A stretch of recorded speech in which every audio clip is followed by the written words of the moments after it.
If everybody's ready, we'll stand and say the pledge.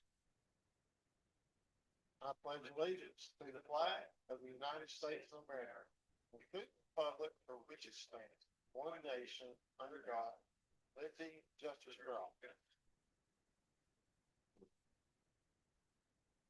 All right, Anita, approval of our agenda by someone, please. I'll make a motion. We approve the agenda. Looking for a second. I'll second it.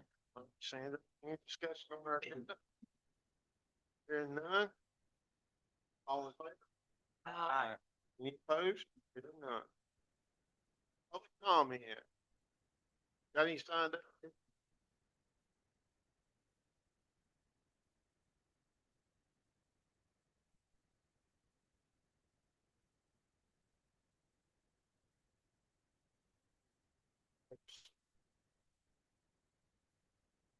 Okay. Jimmy Cowan. Go ahead, come on up before you get set down here. Good evening, council. Jimmy Cowan, live on Presbyterian Church Road. Won't take but a minute of your time.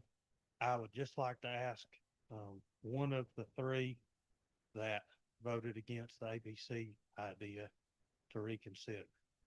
Reason is, I gotta speak on behalf of the riffraff in town. They deserve to have a little fun too, and I don't think not having ABC here is gonna keep anybody from drinking. I can go over here to the brewery and I can belly up to the bar and I can get my belly full all afternoon and I can drive to the house if I don't get caught. But if I go to the ABC store and get a bottle, if I uncap that thing in the parking lot, I'm busted. I'm in trouble. By my math, and it's just napkin math, it's about $20 at the bare minimum, about $20 a person in Mills River that we're giving up by letting Fletcher or Hendersonville, some other place, have the money for that same drinking that's going to happen with or without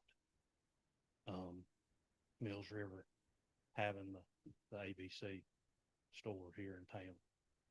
And I might be wrong, but I guess I was of the understanding they might come anyway, and then we really would be forfeiting it.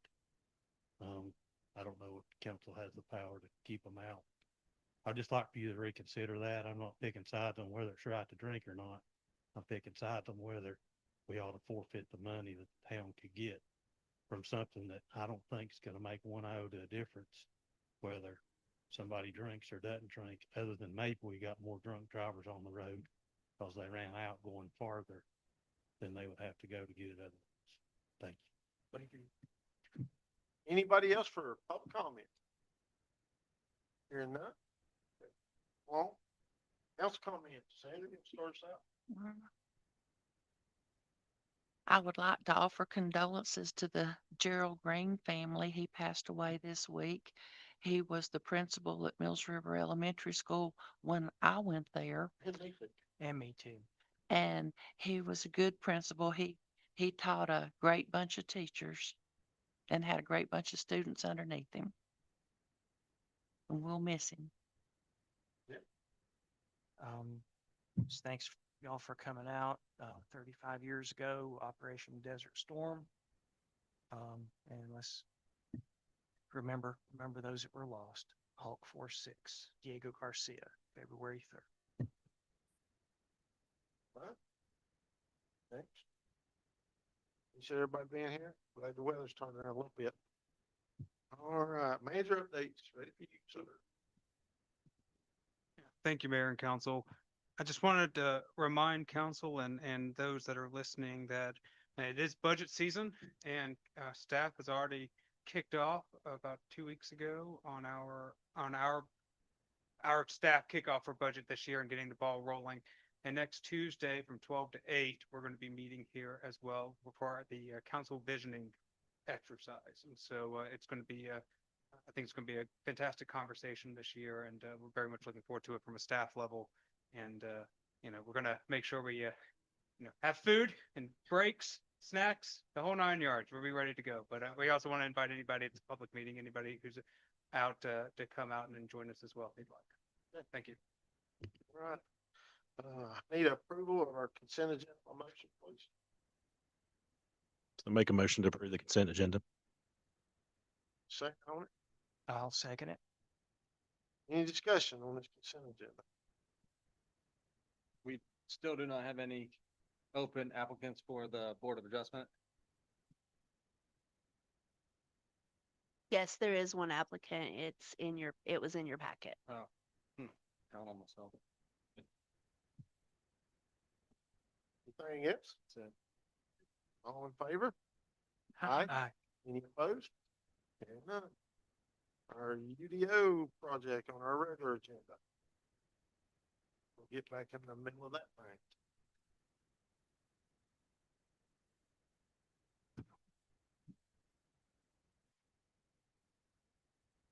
Hey. Good, you?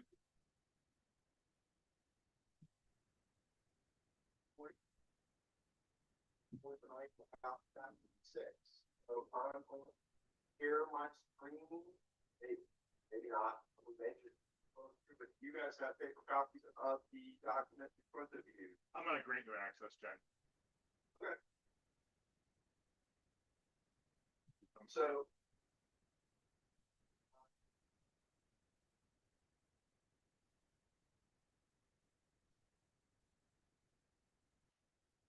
Everybody sees the, chapter 6 table of contents, is that visible? Somewhat. 58 years What? old. Bigger? That's good. That's good right there. I can read that.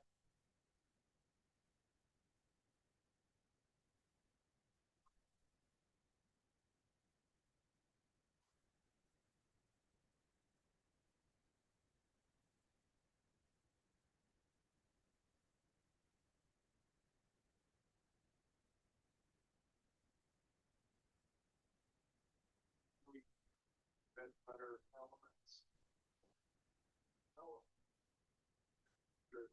On the 29, we covered the access and circulation section, points 6.2. We also talked about the architectural standards and guidelines section, 6.3. We talked about exterior lighting section, 6.4, which largely carries forward your current standards. And we started our discussion on section 6.5 infrastructure.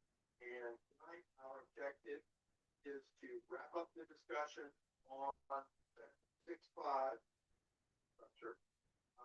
Talk about landscaping, talk about open space and parkland, and talk about owner association. I think there are other parts of the ordinance that on the staff, I'm not sure if you guys have had them and had a chance to look at them or not. If you have, want to carry on, great. If we'll talk again about balance of chapter 6, that's your pleasure as well. Whatever feels good to you guys. So with that, before I jump in, I'll ask, are there any lingering questions about sections 6.2, access and circulation, 6.3, architectural standards, 6.4, exterior lighting? I had a couple. So I wasn't here at the, yeah. So I just had a couple and they may have been discussed. I wasn't here at the last UDO roundtable. So on page 290, 6.2.7 vehicular gates. The only thing that had a suggestion is that we match ours to what the county's code is. It requires access for emergency vehicles by siren or by the designated county code. And just to keep that consistent with that. That's all I had. And Chad,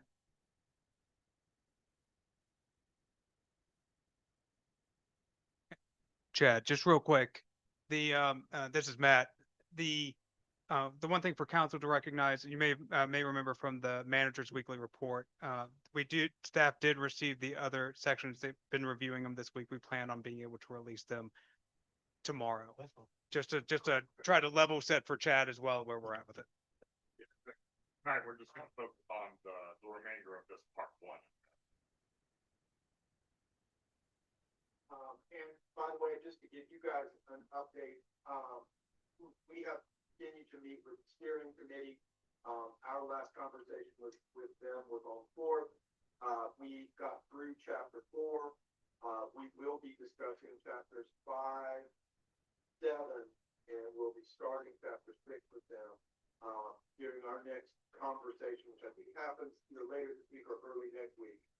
We have one more meeting with them, the week after that, where we will talk about the balance of chapter 6, and then we'll be back out, to meet with you guys in the community, in March. I believe that trip is scheduled for March 10th. So, we'll look forward to seeing you again and pressing on, but, staff has the complete zoning video, all there, all chapters, all material, all sections. We are still working on the illustrations, but the text of the document is in staff hands. So, making good progress with the steering committee and looking forward to covering your questions about this first part of chapter 6.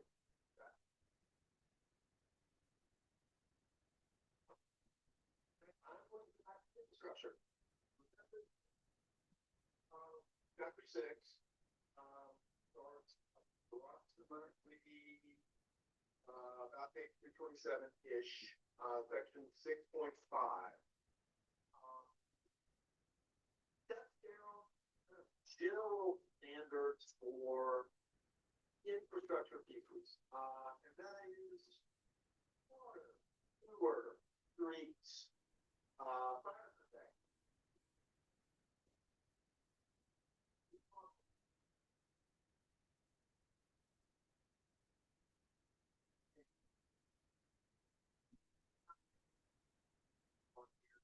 Fire, bridges, dams. We talked about section 655. Cluster mailboxes.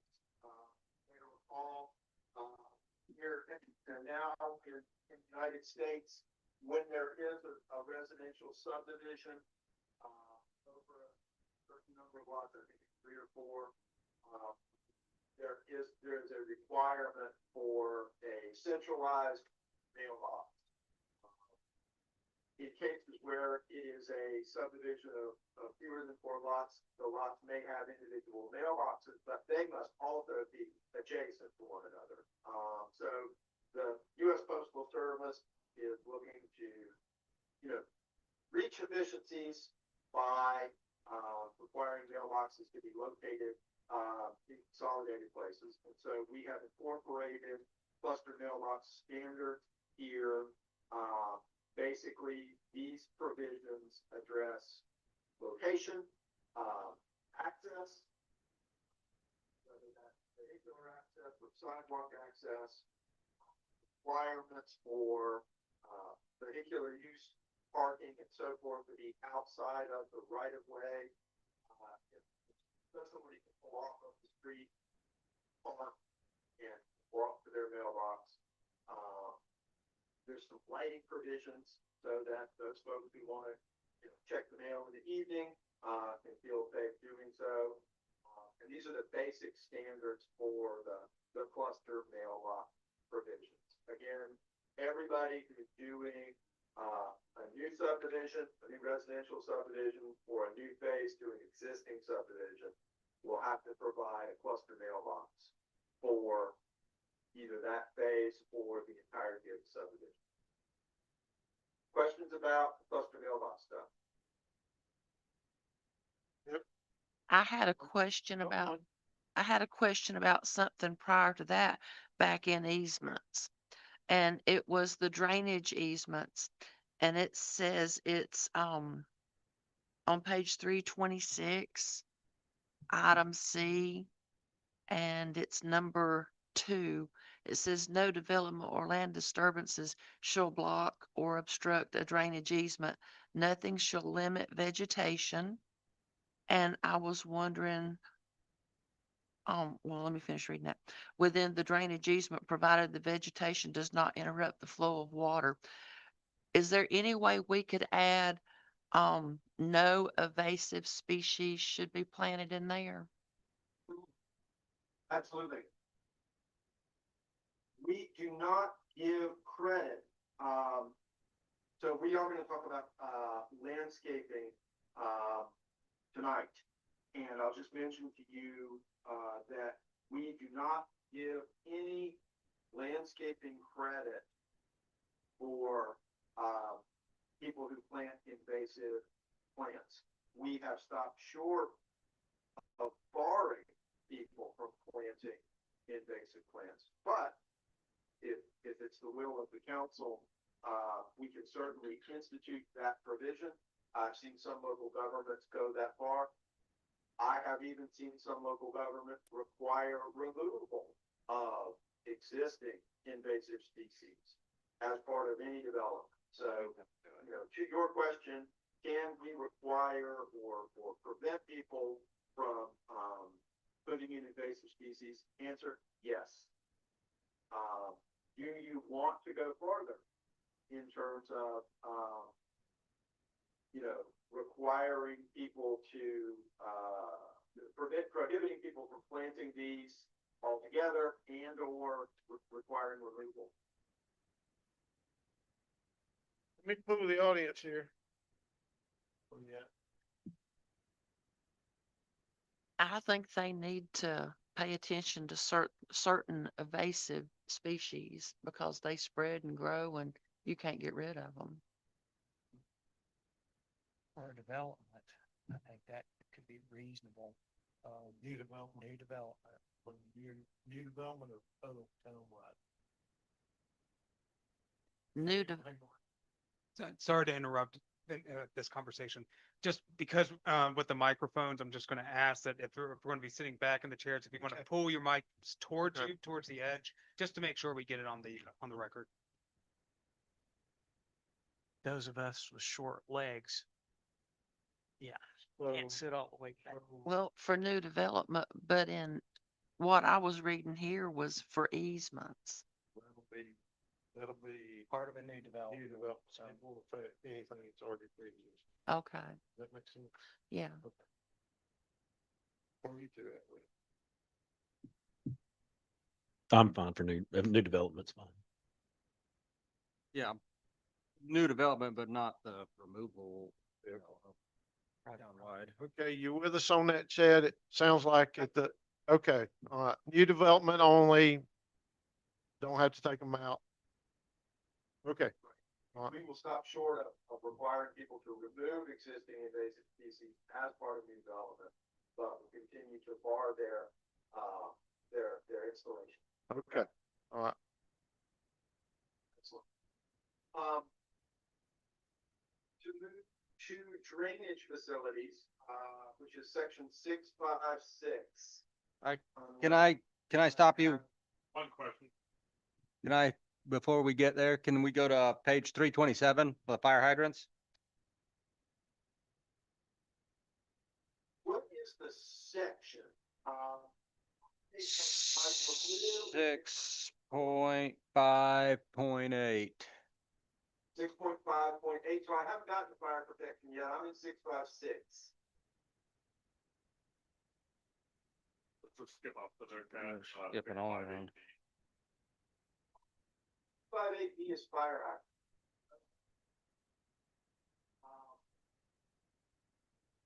Starts like draft. And we have provided you guys may choose to use these, you may choose not to use these. There are three basic parameters for fire hydrant. One is how far each individual dwelling unit is from a fire hydrant. The second is making sure that you don't have dead ends in your water line where, the fire hydrant can lose pressure. And then finally, the minimum size of the pipe, the fire hydrant, which needs to be at least 6 inches. Could be more, but it needs to be at least 6. These standards are optional. You don't need to include these. You guys have water service providers. The town does not provide water service. I am assuming that you include fire hydrants. People do run water.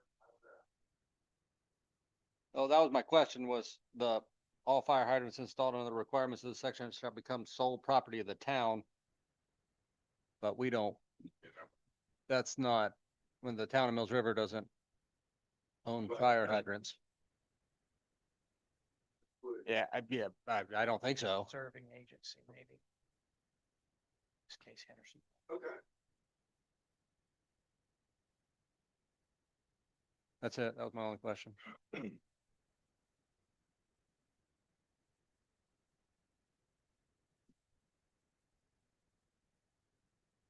Support that.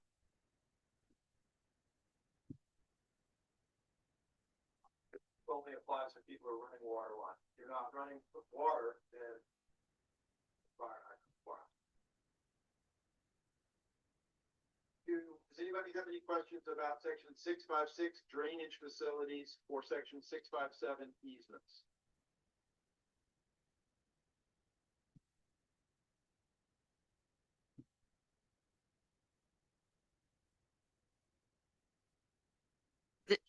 One down the path really quick.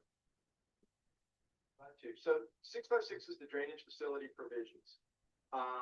Ultimately, what this is really geared at is to make sure that roadways properly drained.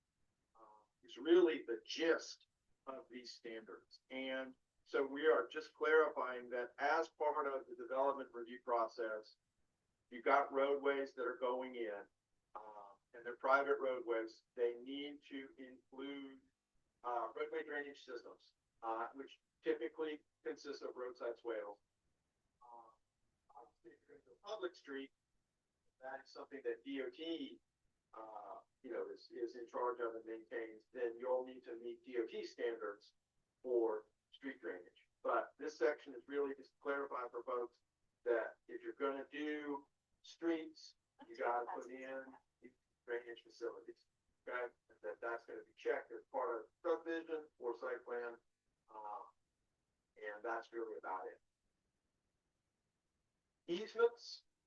These are addressing, there are several different kinds of easements in town, okay? We have access easements where people want to walk from place to place or drive from place to place across people's private property.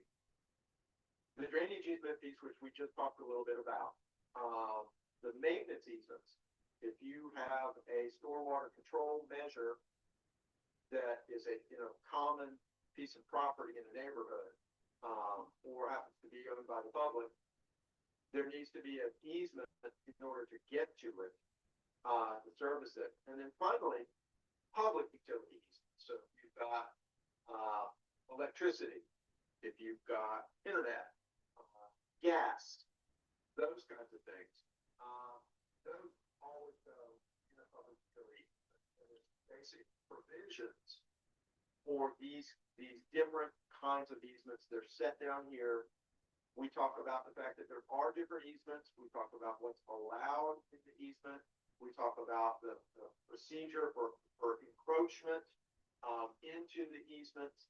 And then there's some very, very basic standards about the different kinds of easements themselves, whether it's access, drainage, maintenance, or public utility. This is all pretty basic stuff.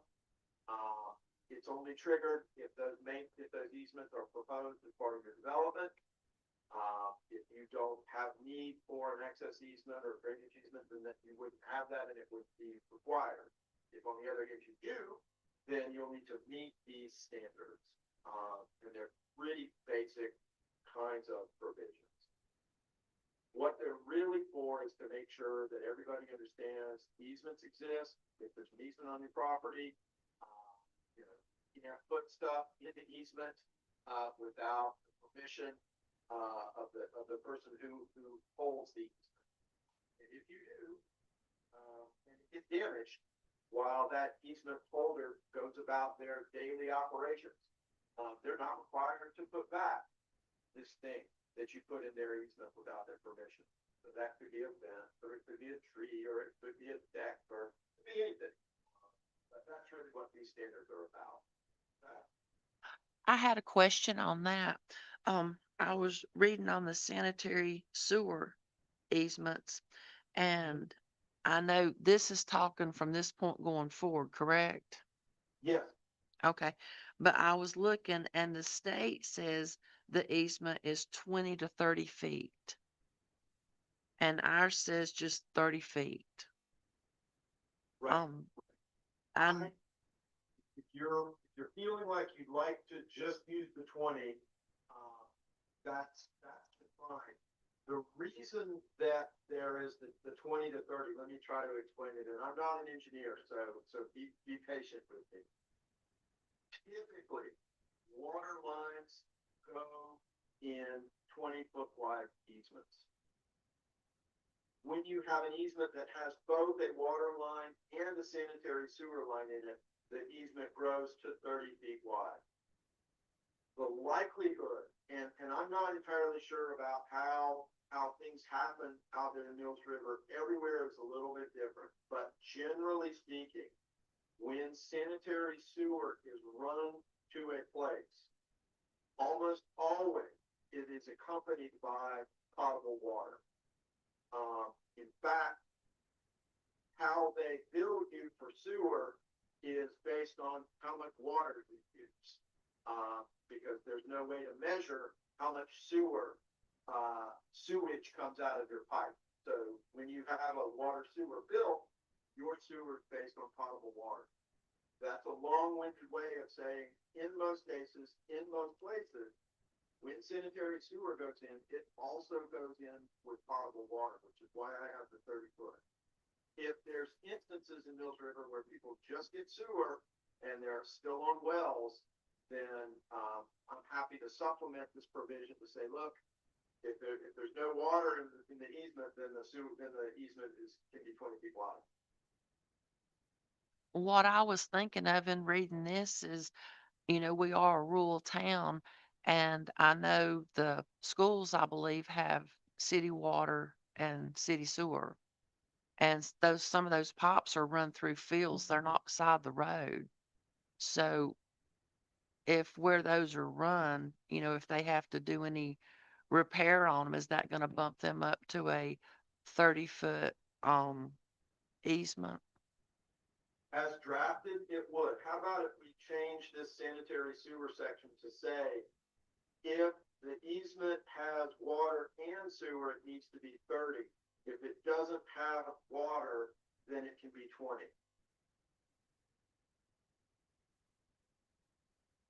I'm good with that. And I know, without a shadow of a doubt that there is, sewer lines on 20-foot easements without water lines in Mills River. Sure. And just to address council's question too, a note I have in my staff review draft, it says, or as may be directed by the planning director. I would also state the planning director or the utility, because these utilities that serve us from outside areas are going to have their own standards, and we're not going to want to mess with those. You got that, Chad? Got it. anything else, Andrew, on that section? That was it for there. There is one, it's back a little bit about the easements where it says they must be available to like valve boxes and things like that to the town. Maybe we change that to the owning utility or something like that. Since the town's not gonna own it. That's just very, very Okay. minor. I'll highlight them. Perfect.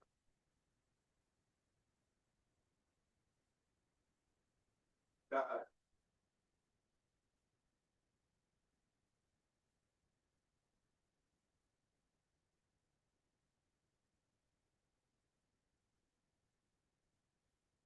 Okay. All right, other questions on easements? Section 657. I think we're good on it. We talked about prior, that is section 658. About the hydrants and making some adjustments there, which is great. Next up is section 659. Now, this section recognizes that the town doesn't provide water. You guys are not a potable water service provider. If somebody obtains potable water, it's from somebody else, right? It's from Asheville, it's from somebody else, not them. You guys don't do that. And so we don't have a lot of standards in here, about how that should be configured. We have a little bit, but we don't have a lot. Typical ordinances in towns that have, that provide potable water, these sections stretch for pages and pages. It also is page long, and it just says, look, everybody has to have a source of water. 59A, everybody's got to have a source of water. If it's on site, great. On the pipe, great. Whatever. But you have to have a view. It's a habitable structure without water.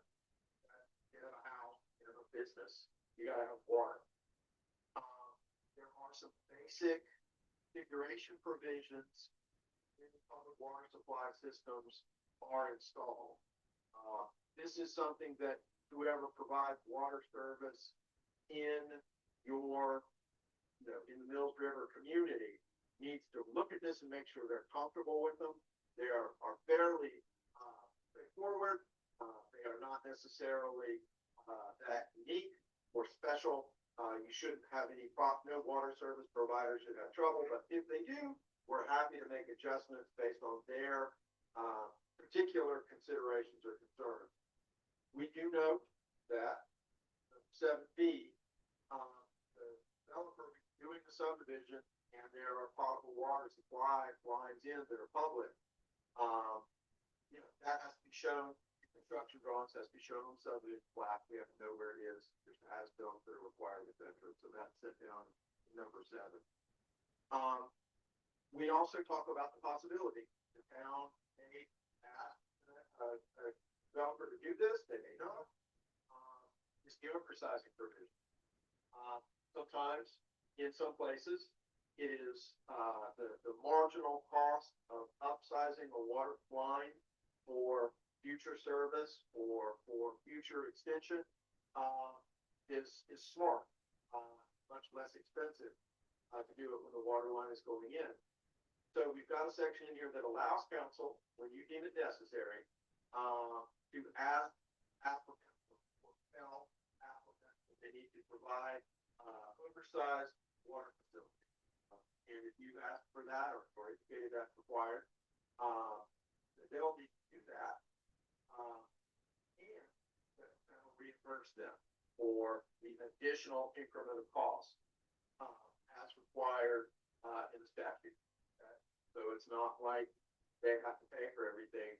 It's the town says we'd like it if you upsize that, it will help cover the cost of that additional oversizing. Okay. Voluntary, that's your request. That's right. Last section here is on-site water supply. These are the people with wells. Obviously, if you're going to have a well, it needs to be located in accordance with health department requirements. As you know, there's setback standards between wellheads and septic systems. The well has to be on the same water site for the use that it serves. Multiple wells got to be of sufficient size to accommodate all of the uses that will drawing water off of that well. And there's a disclosure statement when you do have a well that says, hey, this site has on-site water. Future purchasers know that, if I'm going to buy a lot in a subdivision, I've got to go to the county to get approval for my well. Questions on potable water? On that oversizing, will that final decision be made by council or a member of staff? Council. That's fine.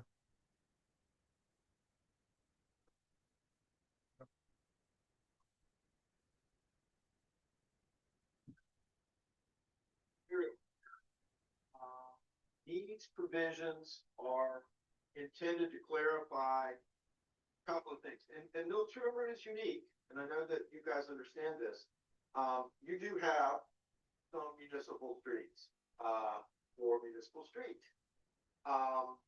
which is good. And there are some standards for that street or In the future, if there might happen to be 4 town-owned streets, there are some requirements set down here. But generally speaking, in Mills River today and for the near future, any street that gets built is either going to be an NCDOT street, subject to NCDOT rules and procedures, or it's going to be a private street, which is owned and operated by a landowner or an owners association. So when we're talking about public streets, remember that's NCDOT streets and town streets. The ordinance requires those landowners to dedicate those streets. They have to be given to NCDOT or the town. The developer also has to build the street in accordance with NCDOT requirements or the town's requirements. Okay, so when there's public streets, developer builds and dedicates those streets in accordance with your standards. Okay, and we talk about what those standards are as essentially NCDOT standards. Okay, now there's some general requirements. Again, most of these are going to be addressed by NCDOT. You might every so often, once in a blue moon or in the future, decide that you want to have some more town streets. If you do, great. You've got some standards here for that. Don't, great. You've got a bunch of requirements for private streets. This is subsection G. Okay, so 6, 5, 10 G are the general requirements for private streets. Again, the vast majority of streets that get built in Mills River are private streets and are going to be built to these standards, right? Now, we have the basic requirements that say, hey, you've got to designate this thing as private when you're developing, so that everybody understands that this is a private street. If you decide to upgrade this at some point in the future or want it to become a public street, you have to, make sure that it meets the public street standards, and that is the responsibility of the landowner or owners association for that street upgrade. We have access via an existing off-street private or off-site private street. You guys may recall we talked a little bit about that situation where somebody might do a subdivision, and we're going to require that private street to be constructed to serve that subdivision. And it's the responsibility of the subdivider to make sure that the access to that subdivision is adequate for the lots that get built. So what that means in plain English is, if I'm accessing a 50-lot subdivision by a gravel street that was essentially a glorified driveway, there's a pretty good likelihood that the town is going to require that developer to improve that existing private street to function to serve a 50-lot development, even though subdivider does not own that private street. Okay, so that was something that we talked about back on the 29th, and that's picked up in this access via off-street private street, access via existing off-site private street section. Now, let's talk about these standards. These come out of your current code. Okay, the standards for private streets serving residential uses. This table is taken directly from your current regulations. It talks about the number of units that are served by a private street.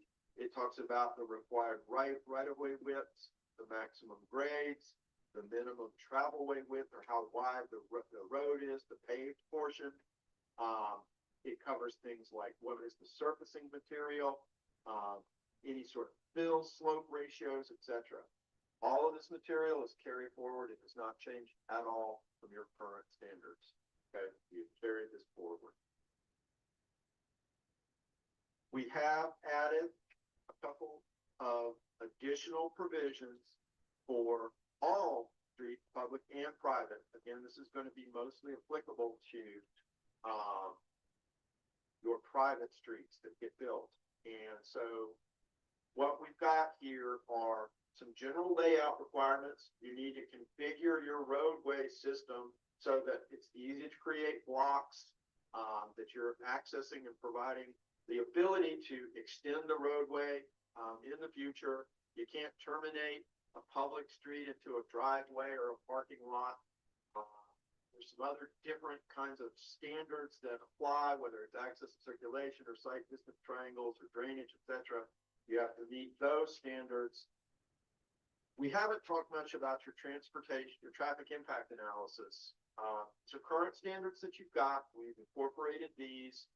If you're required to have a traffic impact analysis as part of your proposed development, and your traffic impact analysis says the road has to be this wide, it has to have this many interchanges, it has to be this grade, whatever it might be, your traffic impact analysis that you prepared as an applicant controls, and you'll need to meet those standards. Okay? Chad, Drainage culverts, street Chad. construction. Sorry, go ahead. Yeah, hey, this is Jeff. I got to say something about TIAs. Typically, we don't talk about the size of the road or the width of the road or anything. It's usually based on the intersections and the traffic control at the intersections. So, that's pretty much how they're done in North Carolina. So Okay. just something to note there. And if I can back up just a little bit, I think I may be reading something wrong. If we're talking, gosh, it may be a typo, and I'm sorry. I scrolled past it. Sure. It just says the streets that are proposed as private need to be annotated as private, and then the next one says streets that are proposed as private need to be annotated as public.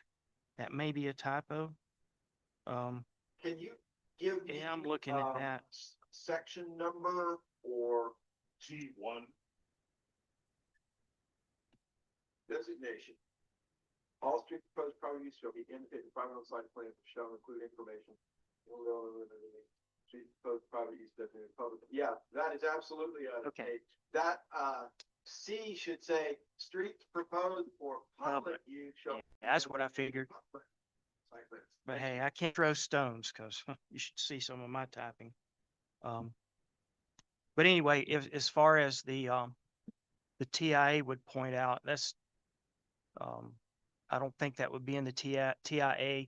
So we might, if we want to require certain size developments to pave the roads, then I'll just tell you from experience, my time at DOT and even the city of Asheville had a lot of people would come in and their road was not paved, and it's a nightmare to maintain, and we couldn't help them.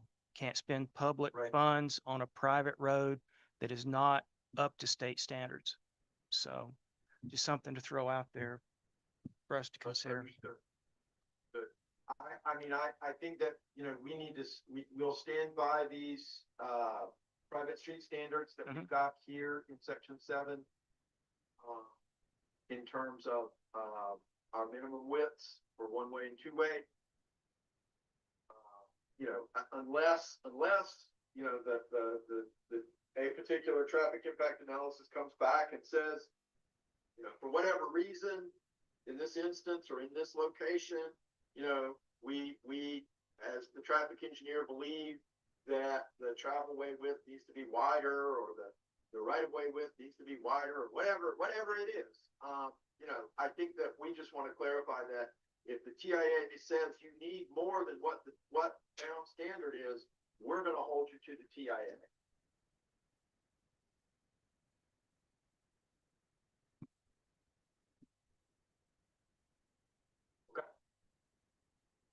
Sure. I just don't think you'll see that in a TIA. Sure. But if you do, that's Yeah, fine. I don't think we'll ever get into recommendation of like the actual dimensional standards for the streets in the TIA, but I think having the section saying compliance with TIA, required, I think is helpful, because it gives us some backing to enforce the Right. provisions of the study, even if it's not related to width or right of way. Fair enough.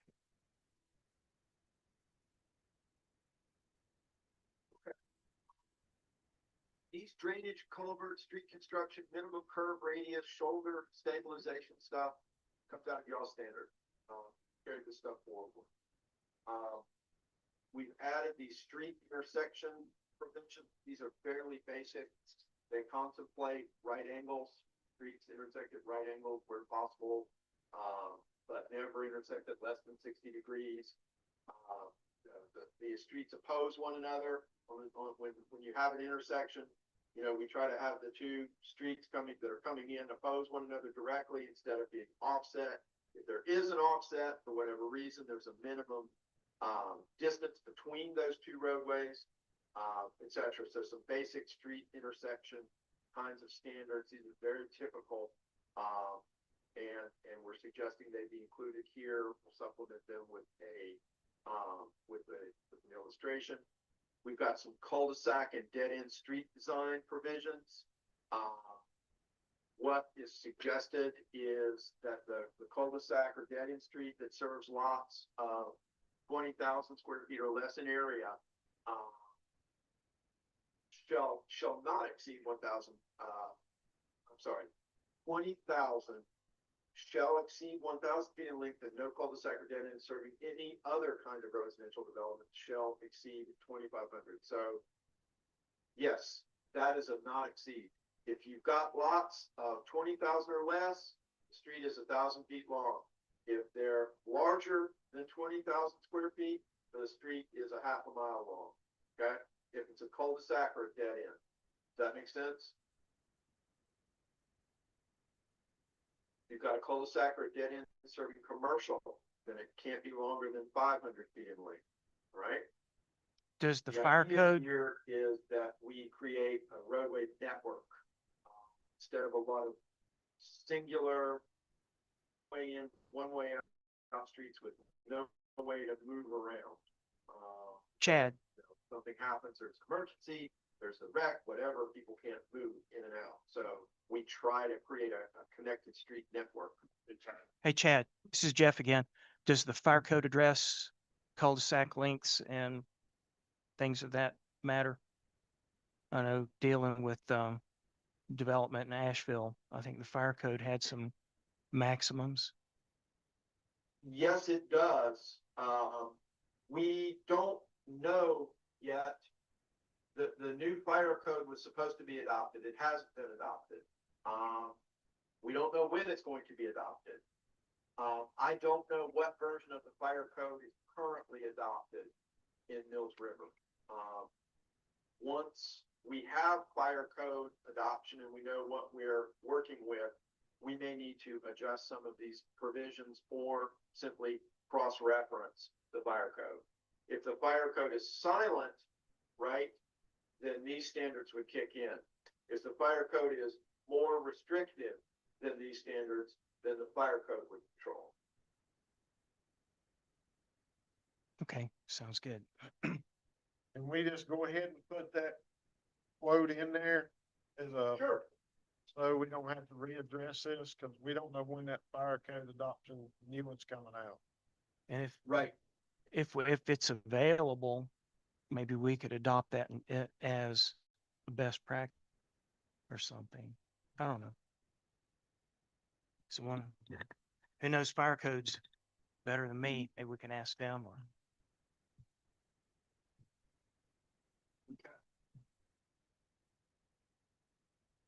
Got some additional provisions for termination. Obviously, you can't terminate a public street into a parking lot. There's some standards for half streets.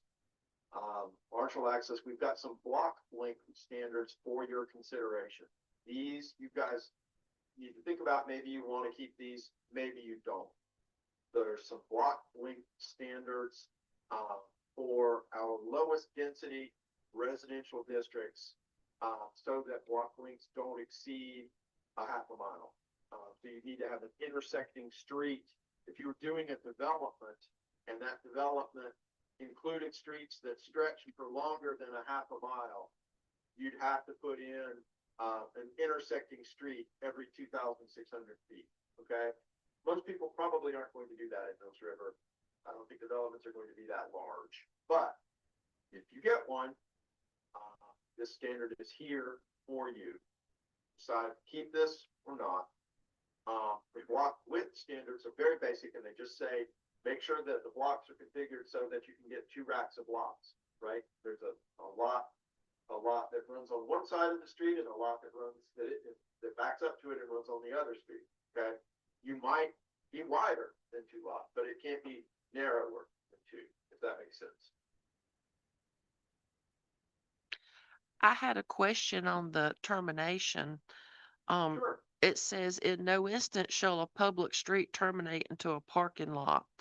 And in doing some reading, it said that, you know, it's common in older towns. What happens if the road just ends somewhere and there's a parking lot there? Does that mean they have to create another way to get out of the parking lot? Right, so if it's a public street, right, Mhm. it needs to have a turnaround that is part of the public street. If it happens to be a dead end, Okay. street that's public. So that You're stopped to a parking lot, it has to have a turnaround. would accommodate, like if you're turning into a housing development and say it's a gated community and the public street comes up there and there's a turnaround for them to get out, that solves that problem. Okay. Yeah, you don't really want people having to turn around in a parking lot because that's private property. So you want to give them a place to turn around on public property because the owner of the parking lot may not like it very much to have all that traffic turn out. I was That just kind of- wanting some yeah, clarity sure. on that. Thank you. Sorry, I'm engineer splaining. Oh, you're fine. Well, other standards we've added that I want to talk about. And you guys may feel like these are good for you guys, and you may feel like they're, you know, maybe not in keeping. So they're fairly typical, and I want to mention them. The first is the street continuation standard. The basic concept here is, if I'm doing a development and I'm putting in streets, whether they're public or whether they're private, and my piece of property borders other large pieces of property that are capable of being subdivided and developed, that I would, as part of my development proposal, continue my street rights of way up to the adjoining property boundary. And so why that is done is so that we create a connected street network in the future. If I decide, oh, well, I'm just going to put a cul-de-sac in here and that's all I'm going to do, you know, then all of my landowners who own land behind me likely will have to either wait to do development or put in their own additional roadway instead of connecting to the one that I have built in my development. Now, this is not necessarily a rural kind of a standard, but it is a very helpful standard in urbanizing areas, and it does allow for the efficient deployment of roadways, of water lines, of utilities. So, do you have to have this? No. You might want to have this, and if you do, it's here. I don't know if anybody has any questions about this idea, or if you guys have some feelings about, you know, the inclusion of this kind of a standard. I think it works good for the utilities, but as far as the passing through of the vehicles, it's gonna cause on the public hearing, there's gonna be a lot of people in here opposed to that traffic going through their subdivision. Yes, I'm just saying, you're right. but I mean, as far as getting them utilities through there, that's, for me, that would be a no-brainer, cause it's gonna cost a fortune to run it back around to get it over there. Right. So, you know, this is a perennial problem The issue of cut through traffic in my neighborhood. Yep. Now, remember, these are private streets, and I, as a, you know, developer, landowner, I get to decide, you know, who I grant access to and who I don't. So there is that piece to it, but, you know, you pretty much get one shot at getting a connected roadway system. And if you miss it, if you don't get those roadway connections when the land develops, you're not gonna get them. They're not gonna come. People are gonna build houses, and then you've lost that opportunity to have a connected street. So this is definitely a balancing question.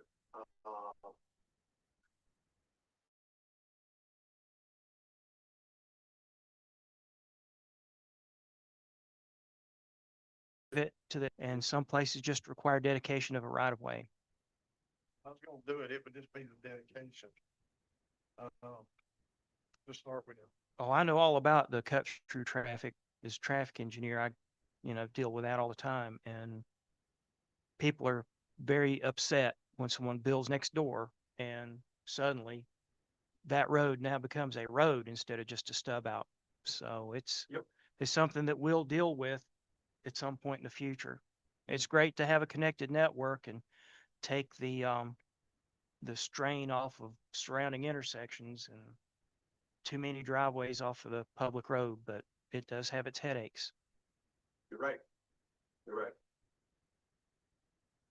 Okay. And really, the We'll make urbanization, sure that this we're not. figure to address private streets, which, you know, obviously there's not a dedication of a right of way. We might say that there needs to be a reservation for that street stuff. Be recorded. It would be recorded, wouldn't it, on the subdivision plat? Yes. Yes. Next concept we've added for your consideration are minimum number of development entry points, like street continuation. This is a more urban, and it might be something that you guys decide you don't want to include, and that's fine. You don't have to have it. What this is designed to do is to require larger developments of more than 50 units, to have more than one way in and out of the development. Some developers may choose to provide more than one of their own volition. That's great. If you decide to keep this in and somebody does a development of 50 lots, they only have to have one entryway. If they do a development of 51 lots, they'll need to have two. If they do more than 101, they'll need to have three. But I'll mention this.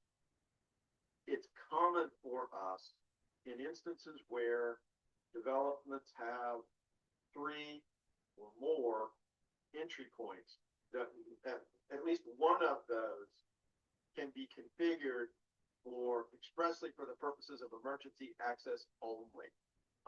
So it might have a gate on it. It might have some kind of bollard system or something that allows emergency vehicles to have access when necessary, but isn't necessarily open to the general public. Why do we have this? This is here to ensure that emergency access is available. Ways in and ways out of neighborhoods are available when needed. We've all heard the stories of, you know, tornadoes or storms and fallen trees, and ambulances can't get into neighborhoods. We've heard stories about fires, and so forth. And these minimum entry point standards are designed to address that. Yes, it's more roadway. Yes, it's more expensive. And You know, you don't have to have it if you don't want it. Chad, the only thing about this one here is it kind of reflects back to what happens with the one we just looked at. Because if you got 50 or fewer now, but the potential to tag on another 10 or 20 behind it, you see what I'm saying? Yeah. I mean, I Right, think but this we here's a can't- great yeah. idea. Go ahead, sorry. No, I think this particular part's a great idea. But if we're gonna allow them to hook onto it in those instances where it's possible, where we see it on a map to start with, when they bring a plat in for, the zoning administrator to oversee it, and they see where it's got, one or two connection points to other properties, can we allow anything in here to change it? You have to go to two entries. Like if they're sitting on, say, 35 to 40, and there's possibility of hooking to another 20 plus acres. Can we address that now versus later?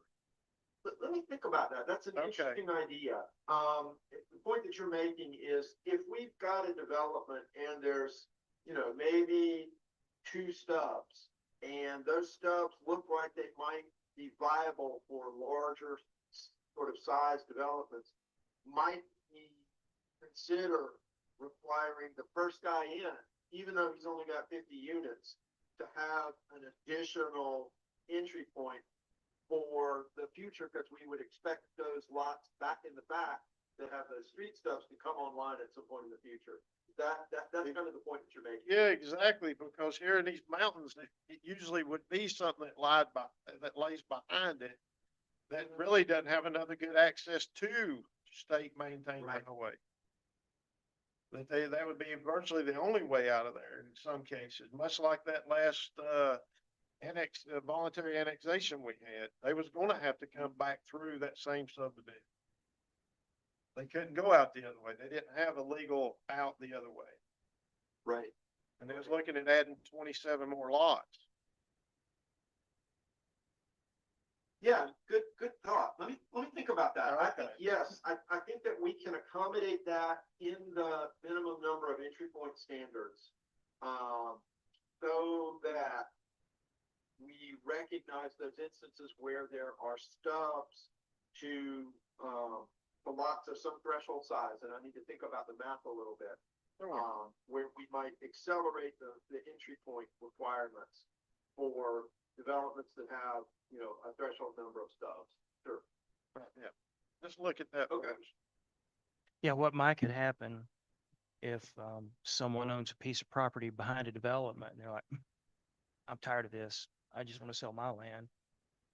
If they couldn't, that development could buy the additional property, but could they really develop it if there's no way out?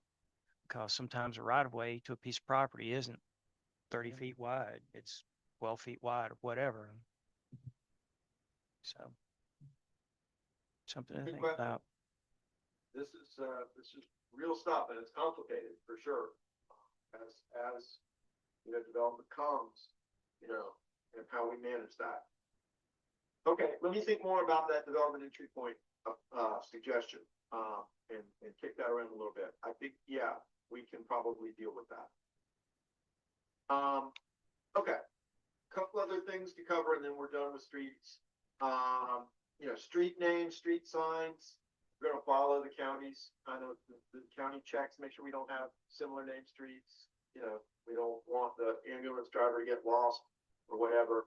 And then there's some rules about street signs, street lights, and that kind of stuff. Okay. Can I jump in real quick on curb and gutter?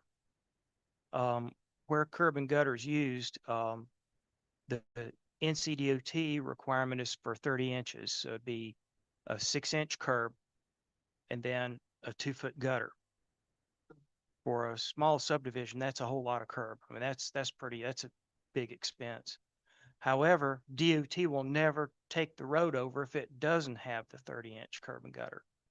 So for a road that's always going to be private, do we really need curb and gutter that wide? Something to think about. So what we're Is- suggesting is that no streets required to have curb and gutter unless NCDOT says you have to have it. Sometimes a developer will choose curb and gutter so that they can not have to deal with a ditch and have, for whatever reason. And Mhm. put that water underground and collect it and move it wherever. So I am fine with it. If Okay. we want to leave it at the DOT standard of 30 inches, I'm fine with that. Okay, Doesn't hurt if yeah, I- I mean, Just throwing it out there. Sometimes that's a much bigger expense. if we don't use the NCDOT standard, which we sort of defaulted to, it says, look, if you want to have curb and gutter, great. Provided in accordance with NCDOT standards, that's fine. If we don't want to rely on the NCDOT standard, we need to identify a standard. Got it right. Is that something that you'd like to do? Just throwing it out there. Like I say, I'm fine with that 30-inch curb. And most roads are not going to need curb. In fact, it's preferred to not have curb. Let the water sheet flow rather than concentrate it and put it on someone. Sure. So, That was the point I was gonna make is we wrote it to not require curb and gutter specifically for water supply watershed areas, because to be a low impact, low density development, we are actually gonna encourage roadside swales or grass ditches versus, a concrete or underground conveyance system. So again, the developer can choose it, sure. and then they can default to the state standards like we have for all the other roads. But otherwise, the low impact method is why it's written this way. That makes sense. That's good because that grass shoulder is a really good way of cleaning the water before it goes into the creek. Absolutely. I got a quick question as well. Sure. I may have missed it. Is there any requirement for, when we were talking about entry points for developments, that if there's, and I'll just use this as an example, like the Circle K, Bojangles, public scenario where everybody's got their own within like 5 feet of each other, where we encourage developments to share access points?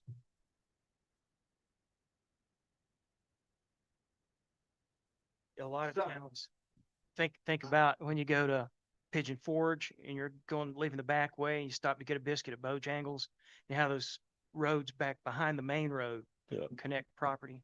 Yeah, that's always encouraged, but We will suggest that, I don't think we're gonna cover it tonight because, it's in the second part of, chapter 6.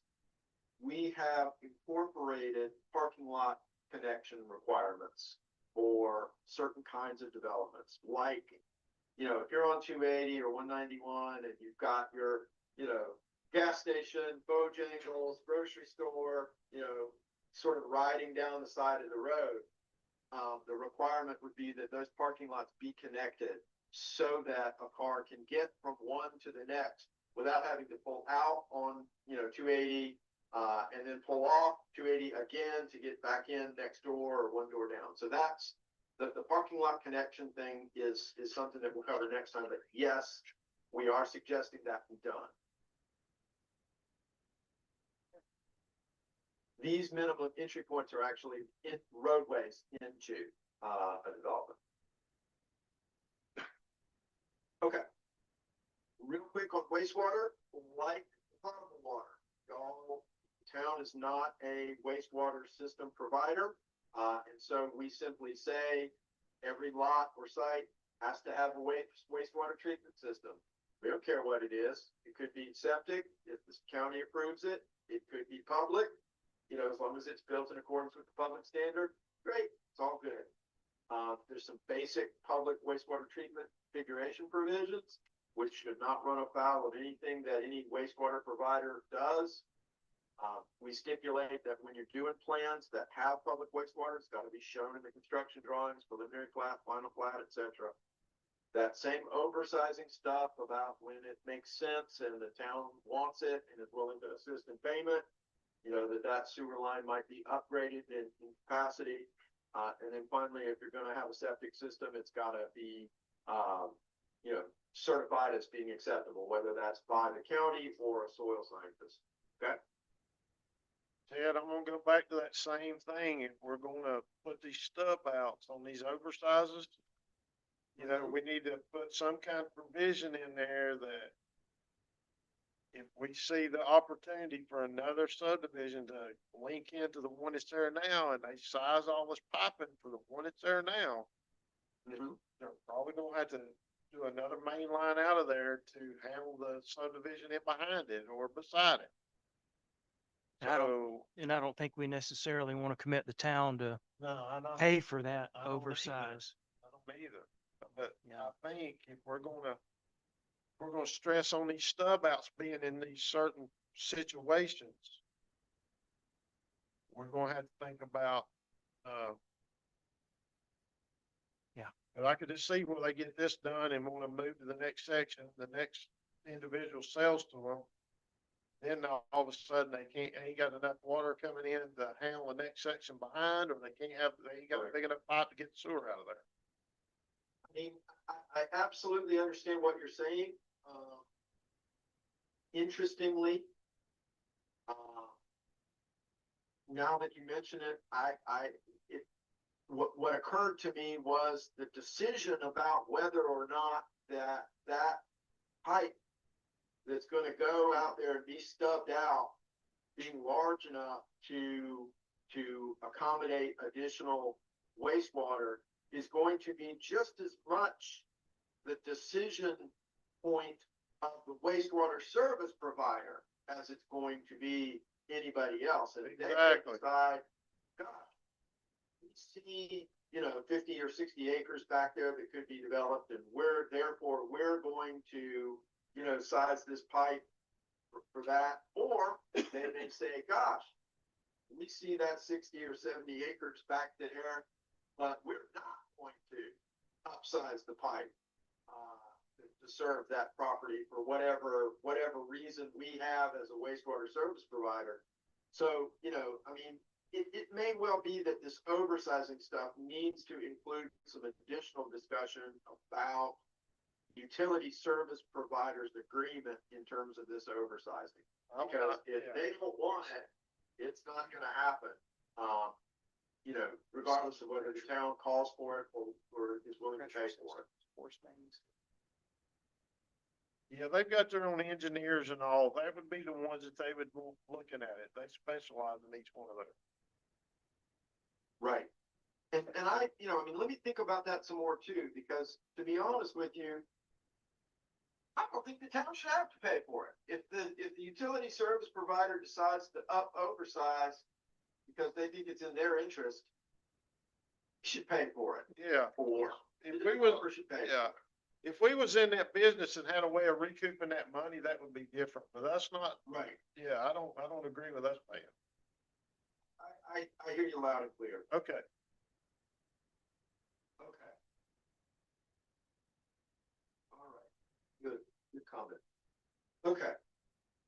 I'm gonna shift gears now, and go to landscaping and screening. Any other questions about the infrastructure stuff? That's good with it. All right, this is a big chapter, a big section. There's a lot of material in landscaping and screening. I'm gonna move through it fairly quickly. Here, this section is organized into some basic kinds of parameters. Essentially, okay, any new development, except for single-family detached dwellings on individual lots of record, any open use of land, these things have to provide landscaping. If you're doing multifamily, if you're doing non-residential, if you're doing mixed use, you have to provide landscaping on your site, okay? If you're doing a subdivision, you may have to provide some landscaping as part of your subdivision, okay? And I'll explain a little bit more about that in a moment. But unless you're a single family home on your own lot, all right? You have to provide landscaping. I want to be sure that everybody understands that. Now, When landscaping is required, you'll have to prepare a landscaping plan. And that needs to be put together by somebody who is capable of preparing a plan. And that's a registered landscape architect or an engineer. Here are some of the basic requirements for a plan, okay? Now, when you're doing landscaping, you've got some basic material specifications, right? You've got trees, canopy trees, understory trees, you've got shrubs, and there's some minimum requirements for how big those things are when you plant them, how big they get at maturity. And so your plan has to comply with the standards. Some standards say we want canopy trees. Some standards say we want understory trees. Some standards say we want both in different places for different reasons. Okay. Some say we want shrubs. So there's some minimum standards for plant material. In order to apply our plant material standards, we have to have some measurement rules. Okay. So we have rules about how we determine how big a tree is. Sounds crazy, I know, but it's important that everybody have a common understanding about how we measure trees as part of requirements for landscaping, right? Now, those are the kind of entry pieces into the landscaping standards. Everybody has to have one. You got to have a plan. There's some specifications that you have to follow, and here's how we do the measurement, the placement stuff. To the kinds of required landscaping, there are 4 different kinds of landscaping, okay? There's parking lot landscaping. And I'm going to explain these. There's perimeter buffer landscaping. There's screening. And there's streetscape buffers. 4 kinds of landscaping, okay? Now, which is which and how does it work? Let's start with parking lots.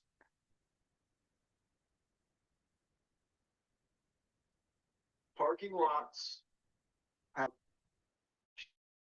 2 basic requirements. And the requirements are a ring of shrubs around the outside of your parking lot, okay? There are requirements for landscaping islands and strips inside your parking lot, depending upon how big it is, okay? The larger the parking lot, the more islands you have to have. Why do you have islands? Well, for a couple reasons. One is you need a place to put your lights for your parking lot. Another is we want to see some landscape material inside that parking lot. Why do we want to do that? 2 reasons. One, we want to screen that kind of headlight wash from people's eyes. And the other is we want to mitigate or deal with heat in parking lots. And so we have some basic requirements for landscaping islands and landscaping strips. What I want to say to you is this: we've supplemented your parking lot requirements with a standard for shade trees, okay? And basically how it works is you got to have 1 canopy tree for every 12 parking spaces that are provided. And no more than 60 feet from the base of a canopy tree trunk. So every parking spot in your parking lot has to be within 60 feet of the trunk of a canopy tree. And so we let the applicant, the developer, do the geometry to figure out how to lay out parking lot to meet that standard. For the purposes of today, the requirement is you ring the parking lot with shrubs. You'll need to have some islands in the middle of the parking lot, whether that's for your lights or for your trees. And you've got to have shade trees within a certain distance of every parking space. And we're not gonna tell you what those numbers are, except, 60 feet and one for every 12. You figure out how those are gonna be placed, okay? Seems awful thick, Chad. I don't think Ingles will ever come back in Mills River. I'm being honest. I'm sorry. If you, That's awful thick. Thick. It's awful thick with trees. We got a parking lot and we filled it back up with trees. I ain't for that. That don't make no sense to me. I mean, I get it, but we're rural here. I mean, hell, if they want to get in the shade, they just go down the road a little bit. I mean, they're going there to buy their groceries and stuff and shop. I mean, I just don't get that. I'm being honest. I'm not. Yeah. I mean, that's, hold it down. yeah. And it snows here and you ain't got nowhere to put the snow. There's all kind of stuff. The leaves have got to go somewhere. They got to deal with those. I got all kind of problems with this. This is a pretty urban standard. It's typical. It's typical for an urban area, It's not, whether it fits here. I mean, I mean, I the can idea is see a few to trees. break up the big parking lot, the big parking lot, to have some sort of break in there, but yeah. Nobody's gonna go back and retrofit this. No. You'd lose a whole lot of parking. Circle K has more than that spot, so there have to be a tree. Yeah. Hang on, we're So, still let's say- discussing this so, to try let's to say figure out where it all It's an urban applies. standard, like Asheville's got it, heaven forbid some of the other big towns, cities. But are we Yeah. thinking like it's Circle K with that 60-foot perimeter rule? There would have to be some trees in the parking lot. I don't know that parking lot's big enough. It's not really in the perimeter. The perimeter is surrounded by shrubs. I'm talking about, so 60 foot, so it's got to have one within 60 If, foot of a. so if this is a parking lot here, then the idea is your rows of parking, Uh-huh. you would have trees within 60 feet of each other so that it would help shade the parking lot. See, that thing's 300 foot across, so you would have to have 5 trees. Or unless they use the canopy as for shade. You see what I'm saying? That parking lot is 300 foot. from one side Yeah, I to don't the other. think the canopy would count, but still, like you say, I mean, that's, I just don't want to get us into something that people's gonna like, well, this, and now I don't know, Mr. Malachek, would this also be applied if somebody redid their store? And I can take you to a store, an Ingles store right now that's being redone. And Yes, well, a Yeah. change of use or something that triggers an application. it's been brought up to standards. Well, Ingles is But- just an interior remodel, so that Yeah. doesn't qualify. Well, the one in Swananoa is being, Rebuilt, yeah. yes. Now, we do have parking lot tree standards now, and actually, they're actually more stringent than this. It's 1 tree for every 10 spaces. We just don't have the required distance between trees currently. So is that, I guess that's why those trees are along, The edge. Ingles on the edges. Well, the Ingles Shopping Center now, Yeah. well, I don't know what standards were I in think place I there, dated that. but I mean, there's not a single piece of vegetation besides a couple shrubs in that whole park. But, Publix, There can be plenty of them. and that hasn't stopped I them. will say, the tree, you can put trees around the perimeter of the parking lot and use those as credit towards the shading standard. That's absolutely true. You can do that. You don't have to do that if you can get to the 60-foot standard without putting trees around the outside. It's really kind of up to you as an applicant to decide. If you feel like these tree requirements are overly strict, we can go back to just 1 tree per number of parking spaces. The distance requirement is what gets your islands in the parking lot. And there's 2 reasons why people like to have those. The first is they give you shady parking places, which I know that are the first ones to be occupied in the summer, right? Those are the ones that everybody covets. Also, the landscaping islands mitigate heat, give you a place to have your lights, so they're not going to be banged into by the cars. So you know, we can adjust these tree standards if you feel like it's too much. But let me ask an instructive question first, which is, how do you feel about the row of shrubs around the outside of the parking? Is that okay? And by the way, when you have two parking lots on adjacent lots, you don't have to run the line of shrubs between them. Okay, that's when two parking lots abut one another. You don't need to screen the parking lot from the parking lot, but everywhere else you do. So I just want to be sure that the shrub standard, does that feel right, or is that too far as well? I had a question that may pertain to that. It's 6.6.3 under exemptions, and it's number C. It says pruning of vegetation provided for screening function of the required landscaping maintenance. Severe pruning is a violation of this ordinance and shall require replacement of required vegetation.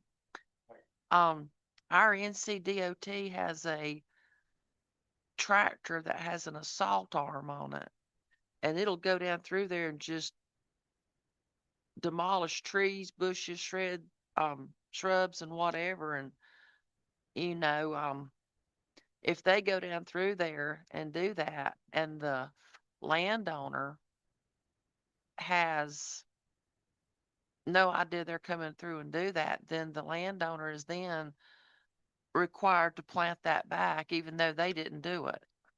I don't think this would require to any, or would apply to any single family home or landowners, really. No, it's parking lots. For a parking lot, they shouldn't have anything that the long arm can reach. Really, the long arm is only for the right of way, and the DOT does have standards for planting in the right of way, and it does talk about how trees have to be, if they're in DOT right of ways, like DOT property. Right? If you're going to plant something on my property, you're going to plant what I want and take care of it, or I'm gonna cut it down, and that's the way the DOT, Okay. you know. Well, that's what I was wanting, Yeah. was clarity on that. And 'cause that's, I know it's a great question, because that is a concern, when they come through the long arm, am I gonna have to plant all that back? And really, it's just general maintenance of the roadway. What we don't want, at least I'm speaking for us as a town, if y'all will excuse me for this, what we don't want is to say, you've got to plant these trees around your parking lot. Okay, fine, they plant the trees. 5 years, they come in and prune them, but they get pruned very severely. And what we made you plant them for, they're not doing anymore. The idea is to have those shrubs and trees to keep headlights out of people's eyes, and help screen the parking lot. And it's at times there's going to be maintenance, and sometimes you're going to have to replant them. They're just they get old and they die. well, I know at a certain Yeah. point they've outlived their usefulness. Exactly. So that's just saying that if they're pruned and, I'll show you some severe pruning people do, and it's good for some things, but if it makes it no longer what it was planted for, then that may require replanting. Does that make sense? And as a basic practice, we don't allow, or encourage anyone to put any material, whether it be a sign or a tree in DOT right of way, because that's not their property. Okay. DOT will ask for it to be removed, and actually, we've specifically had an instance where on a specific property, trees were put in outside the property boundary by mistake, and DOT picked up on it like that. Same And with so fences. Just be aware that if we ever come to do maintenance, Mm. that they'll be removed, and that'll be at the developer's expense. Had to tell some folks with some beautiful fences, sorry, you got to move them back 5 Yeah, feet. it's not private property. pretty so it's not fence. for private It's on- property owners to yeah. do anything. Okay. That's Well, actually you know, two sections down. I've saw businesses in town here that put in greenery around, and it was right on the road under power lines, and mentioned that, and they didn't have to do anything about it, but I think the state went through and took care of it. So if I remember correctly, Ingles parking lot had 328 parking spots. So if I'm doing the math right, that's gonna be 27 to 28 trees in Ingles parking lot, it and Ace Hardware. Does that sound normal? Or am I just thinking outside the box? In an urban setting, yeah, it'd be normal. I'm more We're not- country, I'm more country. I agree, I agree. Isn't Publix like that now? Publix has, no, They're probably gonna put in a lot of trees. I mean, the idea, and it comes from the urban environment where parking lot's a big heat sink. And it builds up a lot of heat. And trying to control that amount of heat that builds up, there's nothing better than a nice shade tree, but It don't matter to me. does it I'm just fit? saying. I mean, we're not urban. We have no desire A to be lot of urban. these, but- I mean, you'd think a lot of these people experience these little businesses. If these little businesses don't have to have it, but I don't want a tree in the middle of a gas station parking Oh, lot. no, that's, I mean, no, but if yeah. it's at 60 foot from that tree is what it's from a parking lot tree. If But I'm understanding it correctly, it's gonna happen, folks. It would be where the parking spaces are marked, right? So you don't have parking spaces marked under the canopy. You don't have parking spaces Okay. marked in the circulation.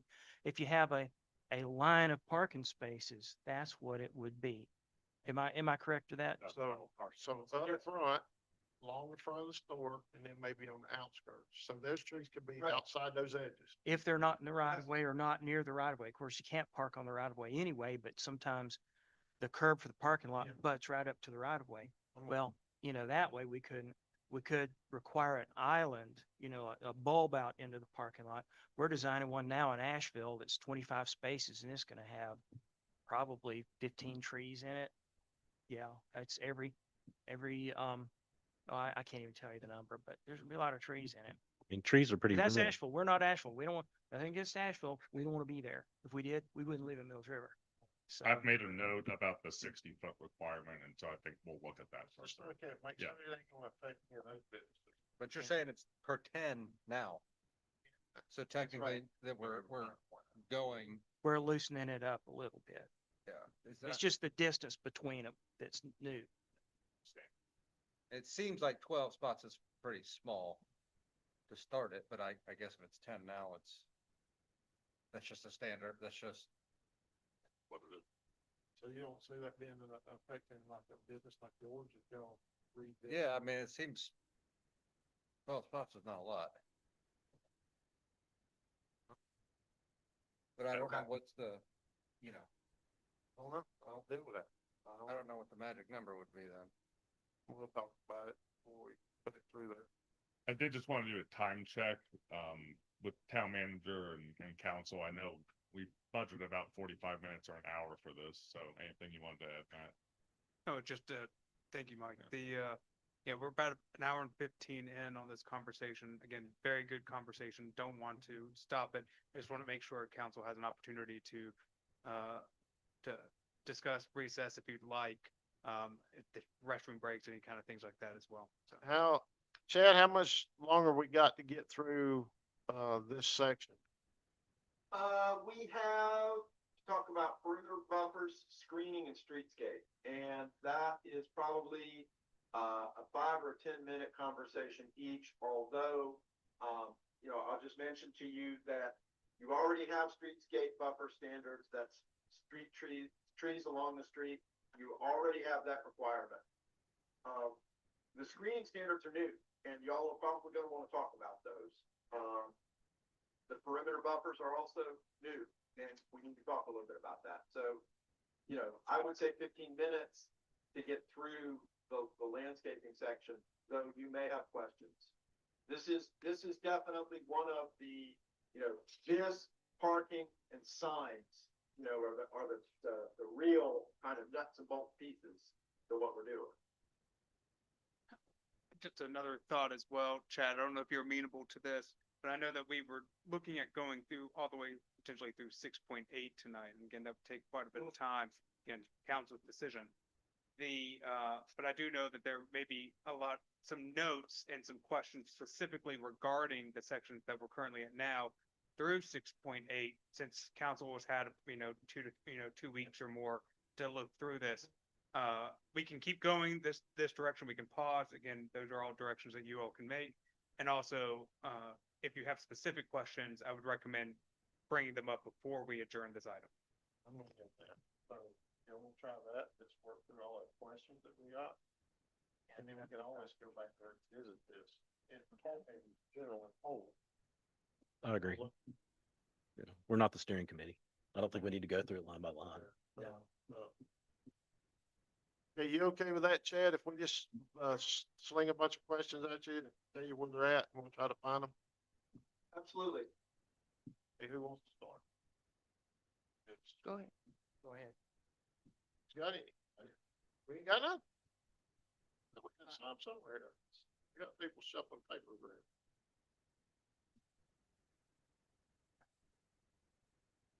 You ain't got it? I do, but no. Tell me, buddy. Tell me, buddy. I'll go. Okay, go ahead. Here comes Um, Sandra with one. Okay, in my book I have here, it's on page 344. It is, let me look for a number here. It's 6.6 landscaping and screening, 6.6.5 plant material specifications, and under soil stabilizer, it says gravel, decorated gravel, or cinder shall not be permitted as a ground cover or stabilization material within a required streetscape or perimeter buffers. And I think we do that now, don't we? When I think of streetscape, I think of, Main Street in Hendersonville, or some of the streets in Asheville that have certain types of plantings inside, the street.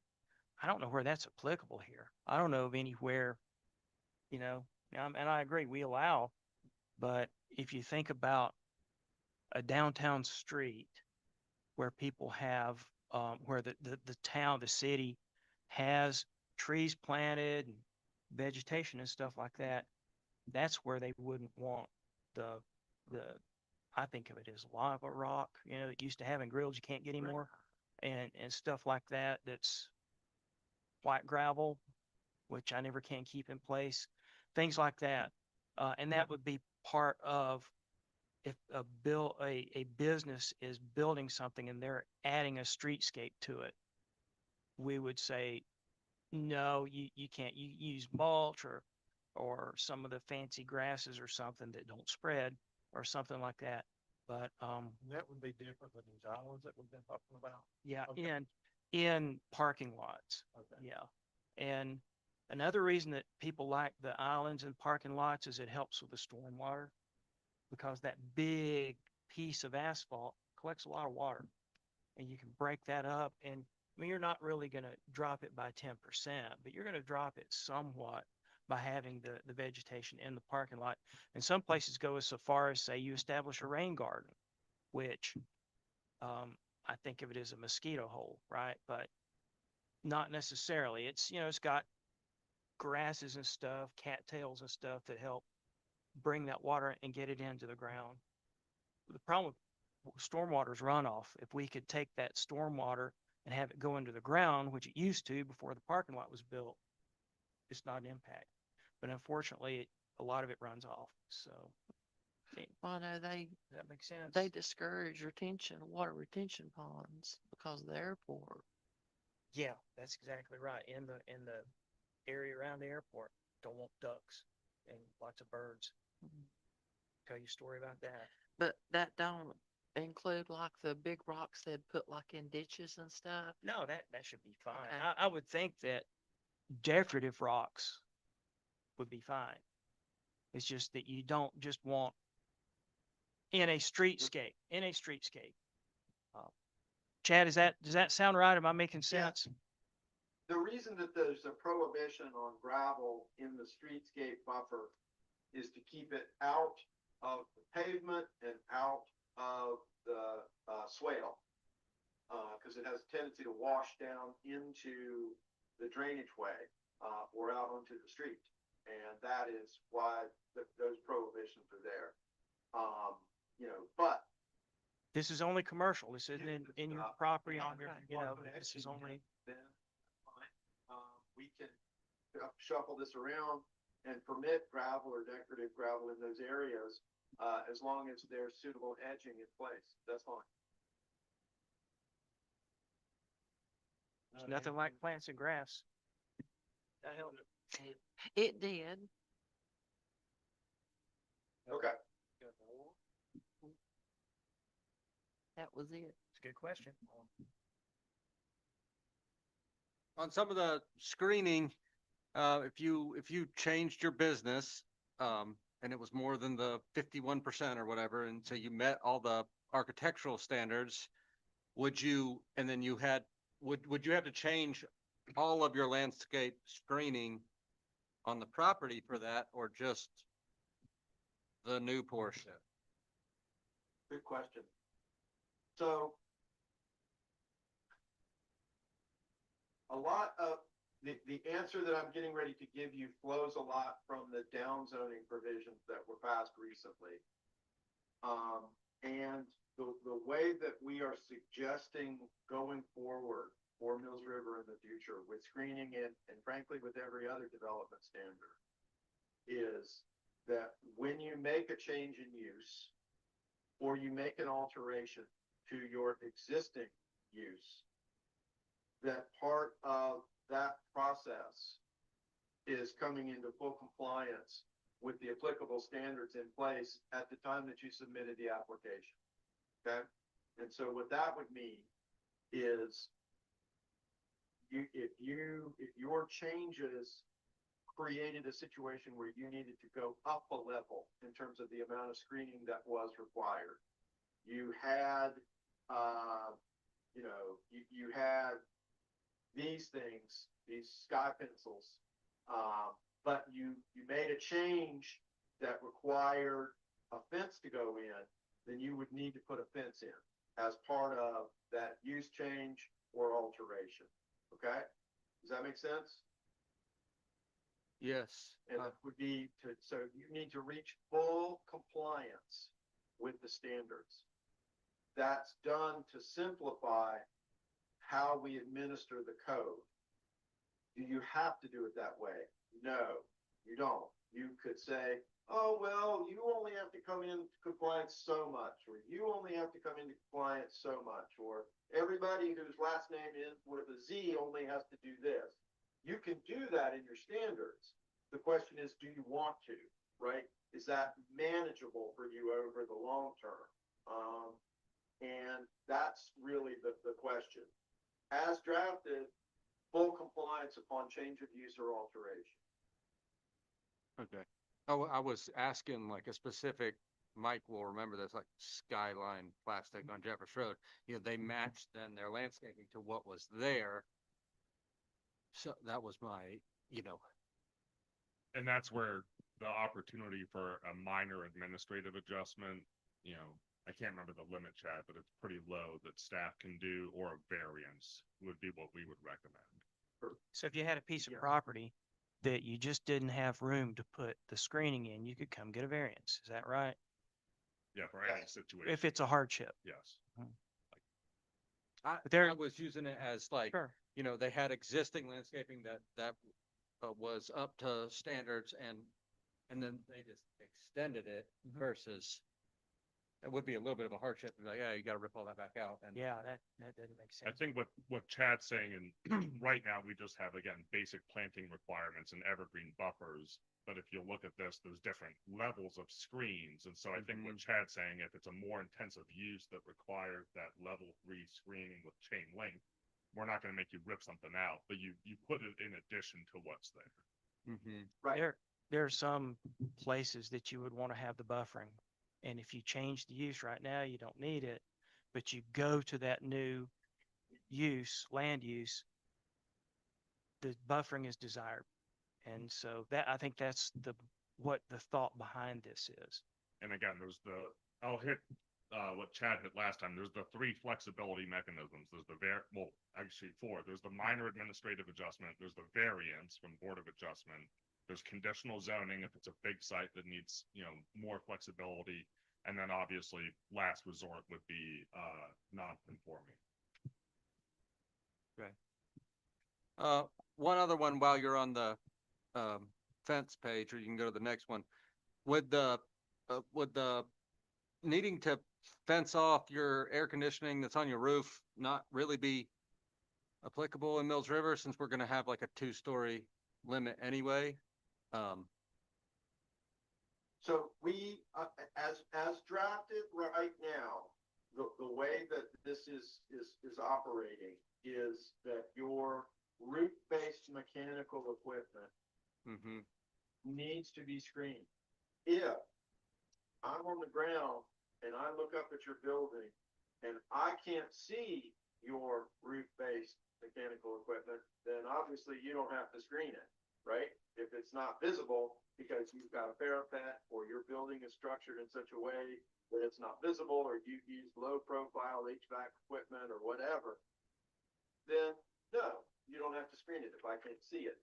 If you come back after the fact and say, oh, well, we're gonna change uses, or we're gonna just put in a brand new air conditioning system, and now we've got these giant chillers sitting up on our roof, are they gonna need to be screened? And the answer is yes.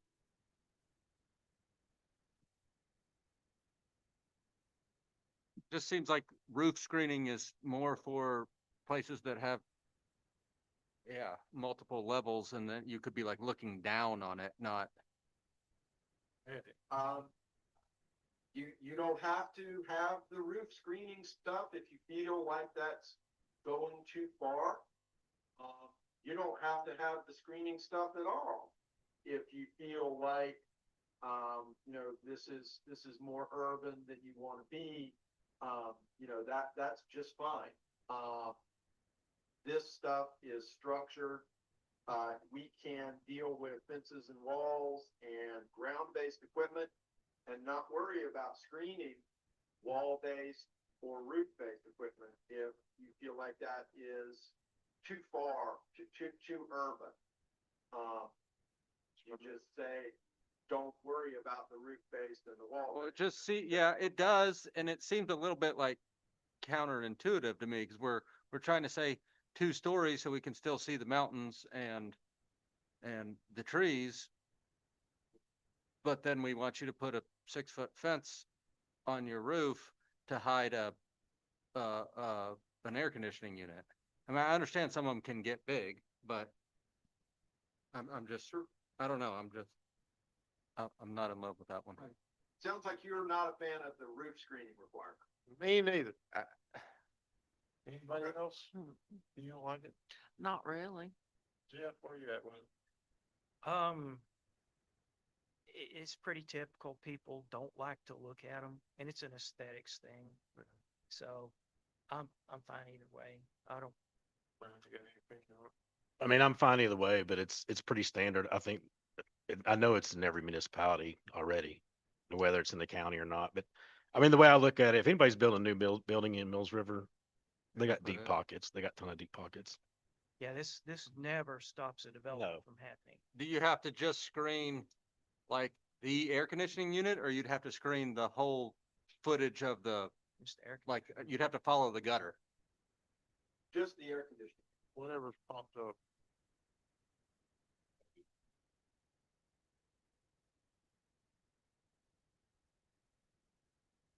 I don't like it. Don't want nothing. I don't, I don't even want anything around the outside ones. I mean, it's just a common sense. There's something cool in that building. There's something heating that building.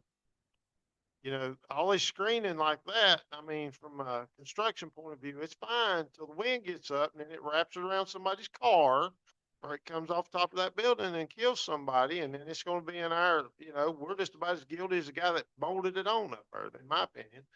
I mean, I know they got standards, and trust me, I have to build by those standards, but that don't keep it up there all the time.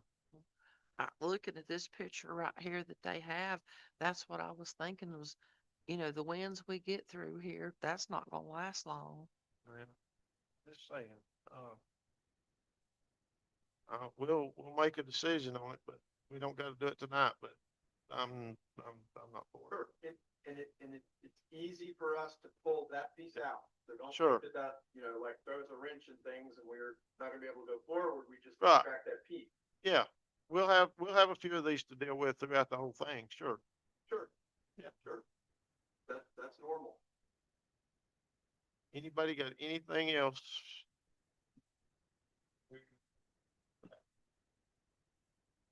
Not, we can table this and come back to it at some point when our manager can figure out what to slide it in again.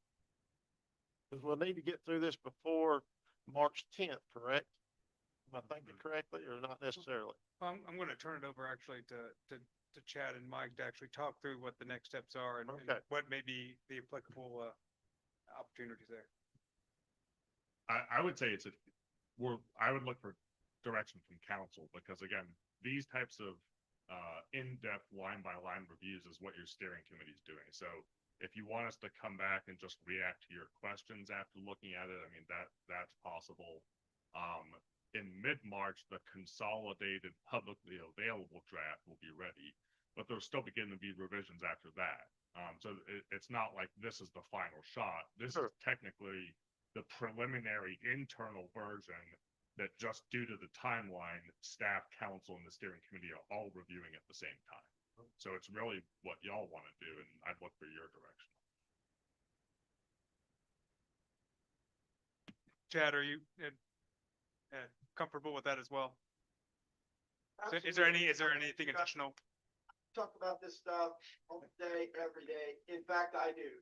And, you know, if you guys want to meet again and talk about this more, that's fantastic. I think it's great. You guys are giving me really good feedback. And, you know, the more we talk, the more I know what y'all's file. Kind of understand. No, you know, we haven't had much of a chance to talk about things like this, so it's helpful to hear this. Yeah. We go along. So I'm a fan, and encourage another opportunity to talk with you guys, particularly about, you know, this chapter 6.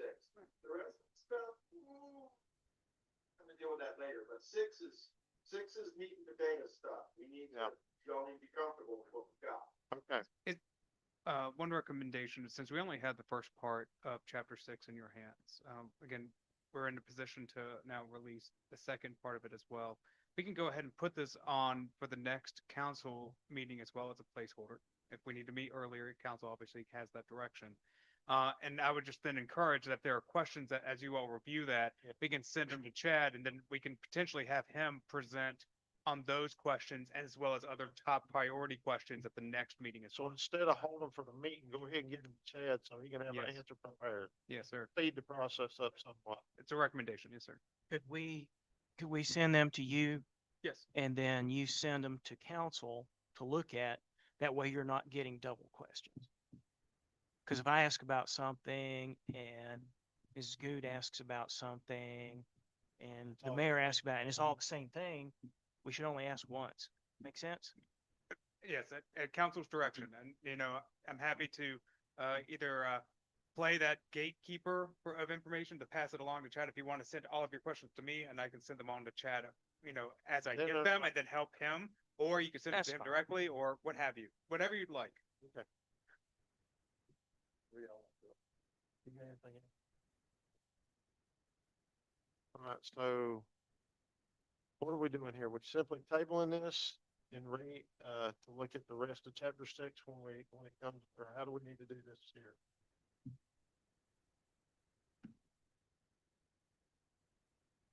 So there's no action that's being taken this evening. So, so essentially you can just be, you know, set aside, there's no formal motion, yeah. But what I'm hearing is that, what I would like is just direction from you all, yeah, expectations for myself and for staff. And we're gonna put it on to the next council agenda. So what would you like to do in terms of perhaps setting a deadline for questions to be sent to Chad prior to that meeting? Would you like them to go through me to Chad? So you all just send it to me by a certain deadline before going to Chad? How would you like to set this up? Next meeting is, what's the 26th, Mhm. so all questions need to be available to Chad by, say, the 21st or 22nd. Chad, you think? Let's say the 23rd. That's Okay. okay. All right, so we'll do the 23rd on the Monday. And are you available the evening of the 26th, Chad? Let me glance. So you all are gonna send them directly to him by the 23rd. That's perfectly fine. I just want to make sure. Yes, 26 is open, no problem. Yeah, he's. Yeah, that's fine. That's fine.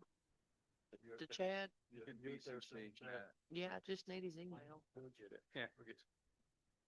Then Okay. he can filter through all those and answer them how he's. Redundant question. Yeah, If we ask it 4 times, you know that's an important question. exactly. Well, I do Four of think- us ask it. Or if I send it and you can't read it, just call me. We'll talk it through. I do think it's very Same important for with him to me. see that, to see if there are multiple questions of a similar type coming from you all individually, it will help guide the Sure. discussion forward. Makes sense. Okay. So Greg call, we'll be able to get your questions answered right away, and then if we have some extra time, we can kind of, press it on, or whatever. That's a great way to go. And I think in saying that though, if we're going to start speeding up here in a place or two, if you know there's anything that we probably need to see in front of us, you go ahead and bring it up. Don't hold back. Bring it up. Okay. That being said, I think, go ahead, Sandra. I was gonna say, we're stopping at 6.7, right? Yes. Yeah, we stopped at Thanksgiving. Okay, Have questions about something we've already covered? Yeah. okay. All right. We're good, Chad. Thank you. Thanks, guys. Thank you. See Good next night. time. Thank you. All right. Any other business? Huh? I need a motion to adjourn our regular agenda. I'll make a motion to adjourn the regular agenda. Right. Second, Second. James. All in favor? Uh, We'll take a little 5-minute break and then we'll, come back and get on our little business meeting.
If y'all will, we'll get started with this business meeting. We'll start off with the cell tower discussion.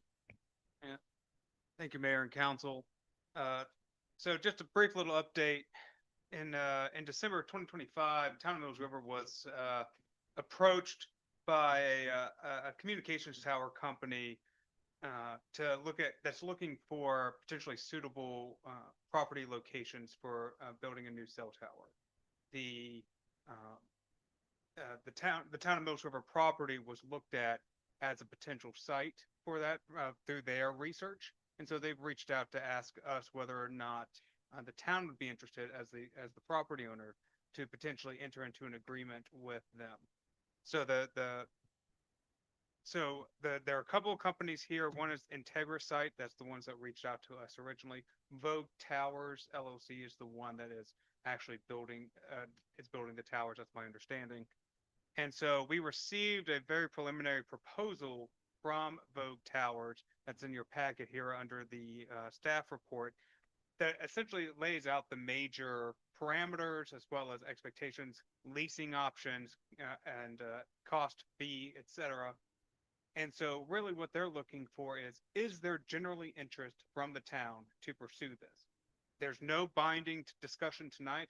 If council says as a majority says, we're interested to talk about this further, they would want to send a representative to come down. And that's really when a lot of the nitty gritty conversation is. But before we went that route, we wanted to get council's general feeling on this.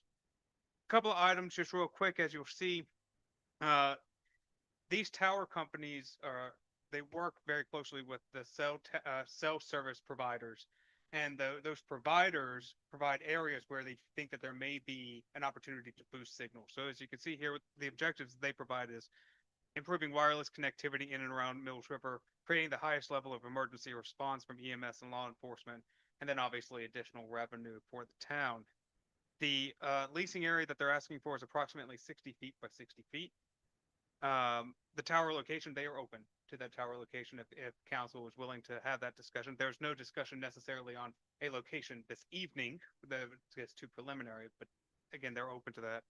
The tower type, as you can see, is a self-support tower, approximately 180 feet with the final height to be determined by the carrier.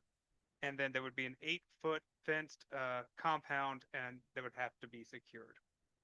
There are two leasing options, as you can see here. The first there are two options for revenue. The first one's a leasing option. By our math, over the first 5 years, it would be approximately $47,000 in total for the first 5-year term. And then they asked for 7 5-year automatic leases after that. Depending on what those terms look like, we didn't feel comfortable putting out that longer term piece, but obviously you're looking at potentially 40 years mark there, with the first 5 years being approximately 47,000. The second option is an easement option. The easement would be for 80 years, and it would include a one-time payment of $135,000 with an initial payment of $500. So it'll be $135,500 total for that term.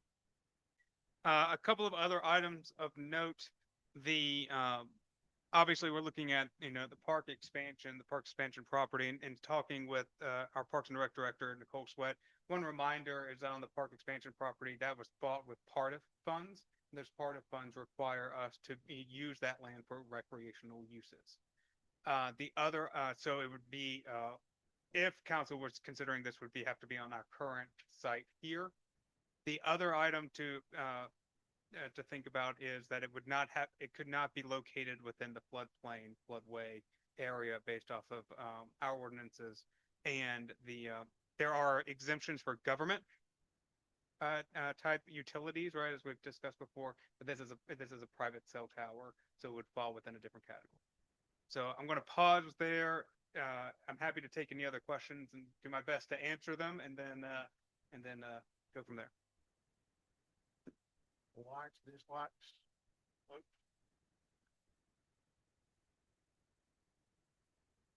I think we need to look at what we've got right now. I mean, we don't even have infrastructure laid out or where stuff's gonna be, to commit to something like this at this It's time. gonna have to go over on this side, keep that in mind, so. unless we're changing this side dramatically. Yeah. So, And that was, and I will say, I know that in conversations, at one time, there was a conversation about expansion property, and then, when, Parks and Rec Director and myself, huddled real quick, we also, remembered those stipulations and requirements would further restrict those locations. So yeah, it would actually have to be on, we believe it would actually have to be on this site property. Well, the only site that didn't flood here when it flooded was on top of this building and where the maintenance shed's going. yeah, I mean, there's a lot more of that wouldn't otherwise, but they'll use a 100-year floodplain map. Yeah. That's what they're. Jeff, you got any? Yes, no, don't matter to me.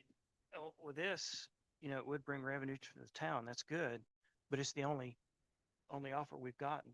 I mean, if it's something that we would be open to, I wonder if there are any other companies that would be interested in it. I don't know how we all would feel about seeing that on town property.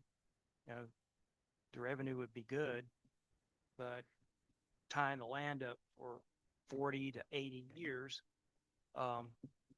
So yeah, I would definitely want to hear some public comment on it. Maybe not tonight, but, send us your thoughts. But, I'm not ready to make a decision right now, especially it wouldn't go on the expansion property. It would have to go. So I just don't think I know enough right now to say yes.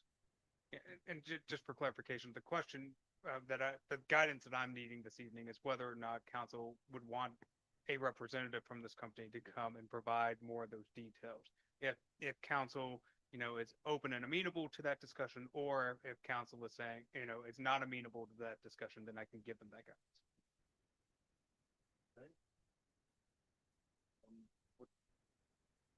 I'm leaning towards the no side for two reasons. One, for sort of opening the door to private companies coming off that public land.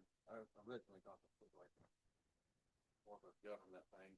And two, I did a quick rough math, and our return on investment from the property we bought, this is not great. Still very substantial.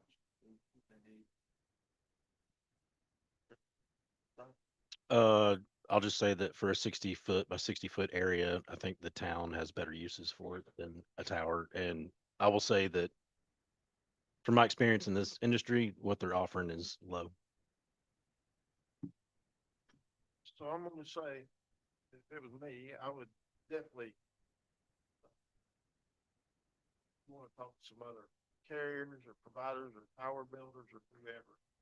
Because I just hate to see this town keep turning away what I consider, it ain't really free money when you're giving away a piece of ground out here. But, for a 60 by 60, if it's not putting off any kind of radiation or anything, it would hurt people here a lot, such as that, I would entertain the idea. But if we don't keep taking advantage of all these opportunities we get, it's gonna be, the burden's gonna be on the taxpayer from Mills River. Right? And there's a lot of people from Asheville come over here, Black Rock come over here, and they use this. We, as a town of Mills River, somehow's got to figure out how we're gonna pay for this and keep paying for it. As we build it out, the price tag is just gonna go up and up and up and up on maintenance, salaries for help, and equipment to keep it up and all that. So y'all need to think about that. Any other business, they take advantage of every opportunity they get to get any kind of grant money, free money, anything to keep their stuff going. Much less build it to start with. So, I mean, I'd hate to throw out, I'm telling you, that is a very low number. There's people in my backyard getting twice that kind of money. For a tower, that ain't half as, 2/3 as tall as that one would be. So, there's probably a lot better opportunity out there for us, but if we're not willing to do it, then no use spend staff's time or anybody else's time on it. But just keep in mind, I'm not gonna tell you, I'm not gonna be here, but you're gonna need the guidance of I guess you're gonna lay the burden on these taxpayers to pay for this, you know? As you keep it up. So, we want to, are we wanting them to send anybody, yes or no, to talk to us from that particular company?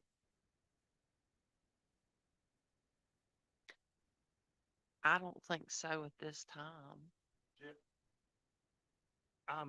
I would be open to hearing them, but I think we should have other offers before we decide, because once it's tied up, it's tied up. Yeah, and ask them if they are majorly open to negotiation. So I got 1, 2, 3. So I got 2 no's and 2 maybe, or sound like maybes. I mean, that's real solid. But we're talking I about- wouldn't ask them to come, I just ask them, you know, is this your best offer? I think that's fair. If that's, if that's something we as a town want, that we want to sell tower on our town property. Go that way too. I mean, is that something that Well, I would, Future people are coun- gonna wanna future- see yeah, on- Future councils could always change their mind, but at this particular council here, yeah, you're right. I'd like to hear from the public. I mean, technically they bought the land. You know, do they want one on there? Yeah, I'd like to hear. too. It's At least 2 weeks for people to email us or come talk to us about it and give us some direction. I mean, it's, So it looks like we're kicking it on to the next business week.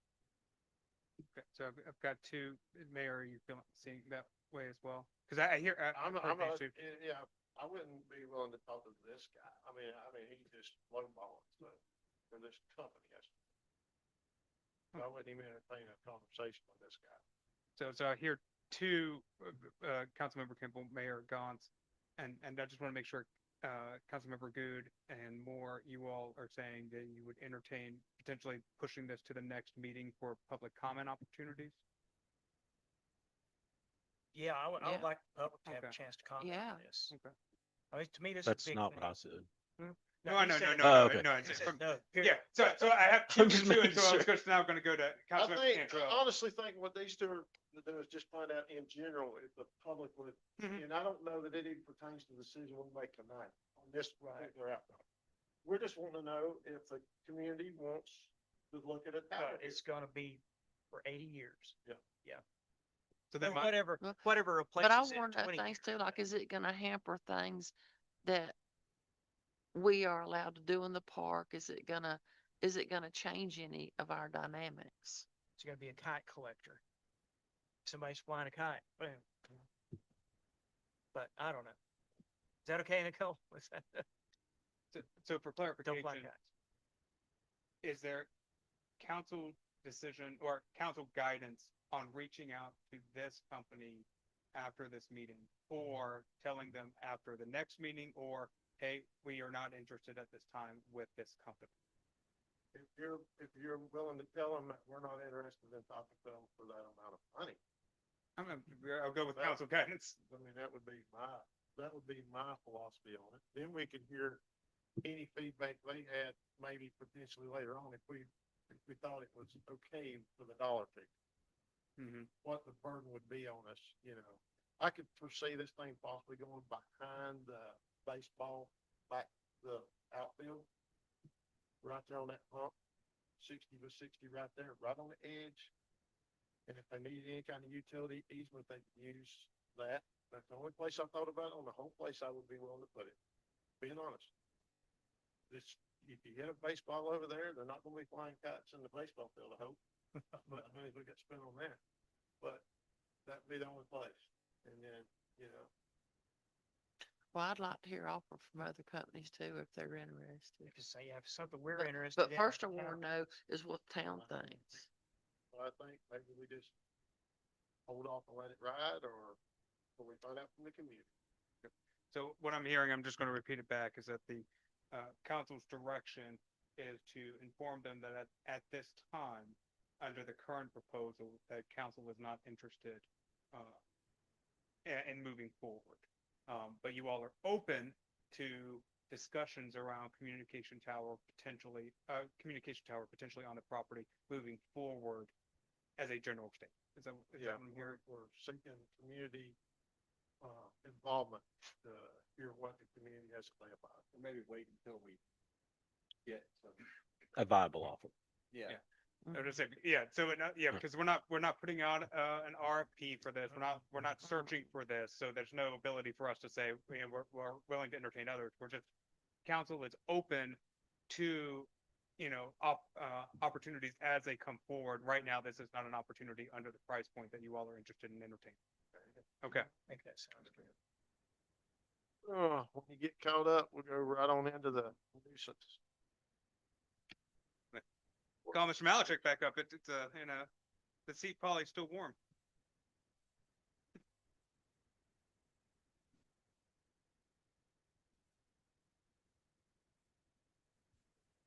This was a discussion item, I believe, council set after we had the nuisance ordinance discussion at the January 8th business meeting. And so in interim, I think we've all sent, potential feedback and ideas for changes for the ordinance to the town manager. And some of those were summarized in the staff report.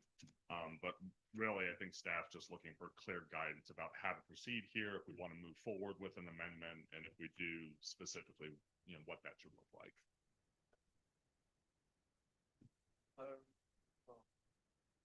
On the staff report, pretty comfortable with the changes as they appeared. And I can read those. Yeah, if I wouldn't You hurt, want, got yeah. community members here. Just for folks online. So, an overview, and again, this is just kind of high level of proposed changes. And again, this is a consolidation of comments the town manager received from council. And then some of these are staff, but honestly, most of them came from the 3 planning board meetings we had. So first is the nuisance ordinance should focus on public health and safety, including conditions that could have potential harm on immediate neighbors, with less focus on unsightly property conditions and aesthetics. Second is to establish different standards for residential and commercial properties for outdoor storage of items and junk vehicles related to an on-site business. Third is continue to allow anonymous complaints with more clarity about public record requests, but also have methods to address abuse of the anonymous complaint system if multiple complaints are found to be unfounded or don't exist on the property. Have clearer standards for junk vehicles being allowed on residential property with some requirements for screening, and there's specific numbers and requirements the planning board had recommended in one of their meetings. Establish a maximum total fine amount of $3,000. Start regular code enforcement training of town council members post elections. There was one recommendation to possibly establish minimum housing standards in the ordinance that would mirror Henderson counties. That would be something completely new. And then establish exemptions from certain nuisances during declared states of emergency or natural disasters, kind of like how council passed the resolution for the extended occupancy of an RV or camp. Staff's main one, honestly, would just be clearer administrative procedures in it.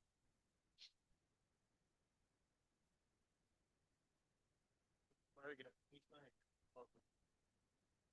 When you said, one of the things I think that was, we hit on, and I didn't see it listed, was the pre-letter.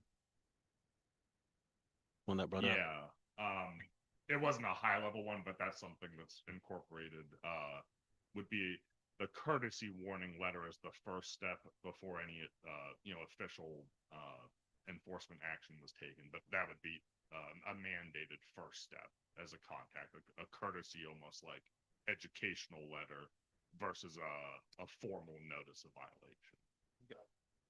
And again, there's lots of other notes like that, from the planning board meetings as well. So this, again, not everything's captured in this short list. But then would that start the timer? Serving. No, and I think that's what we heard from the planning board and council is we wanted an initial period for people to be able to react to something before the appeal clock started. And it's really only the formal notice of violation, that would basically start the 30-day appeal clock. I believe that's what I heard previously, because we wanted to build some leeway time in at the front end. So, let's just get nitty-gritty. What kind of changes are we gonna make to the commercial versus residential? I mean, I think it's, and I mean, this is what I'm looking for Yeah. from you guys is, Read that to me again. so I just have different standards for residential and commercial properties, both for the two main things we've heard, outdoor storage of materials, Right. and we talk about construction sites too, and junk vehicles when it's related to the business there. Okay, Mhm. but we haven't, staff hasn't drawn those out on paper yet. You're just looking for guidance. Is that the way we're headed? Mhm. Yes, sir. Yes, sir. That's what we're headed. Even, I mean, even the nuisance ordinance is attached to, you know, even if you just think there's things listed that aren't appropriate. I know we've talked about some of them, like, the planning board hit this too, but like item E has 5 sentences about different types of outdoor storage. You know, again, that seems excessive, so that would be one we'd look at kind of, you know, trimming up. Gotcha. If I may, just one of the things that may be helpful for this is looking at a prioritization from a consensus of council on where you all want us to focus.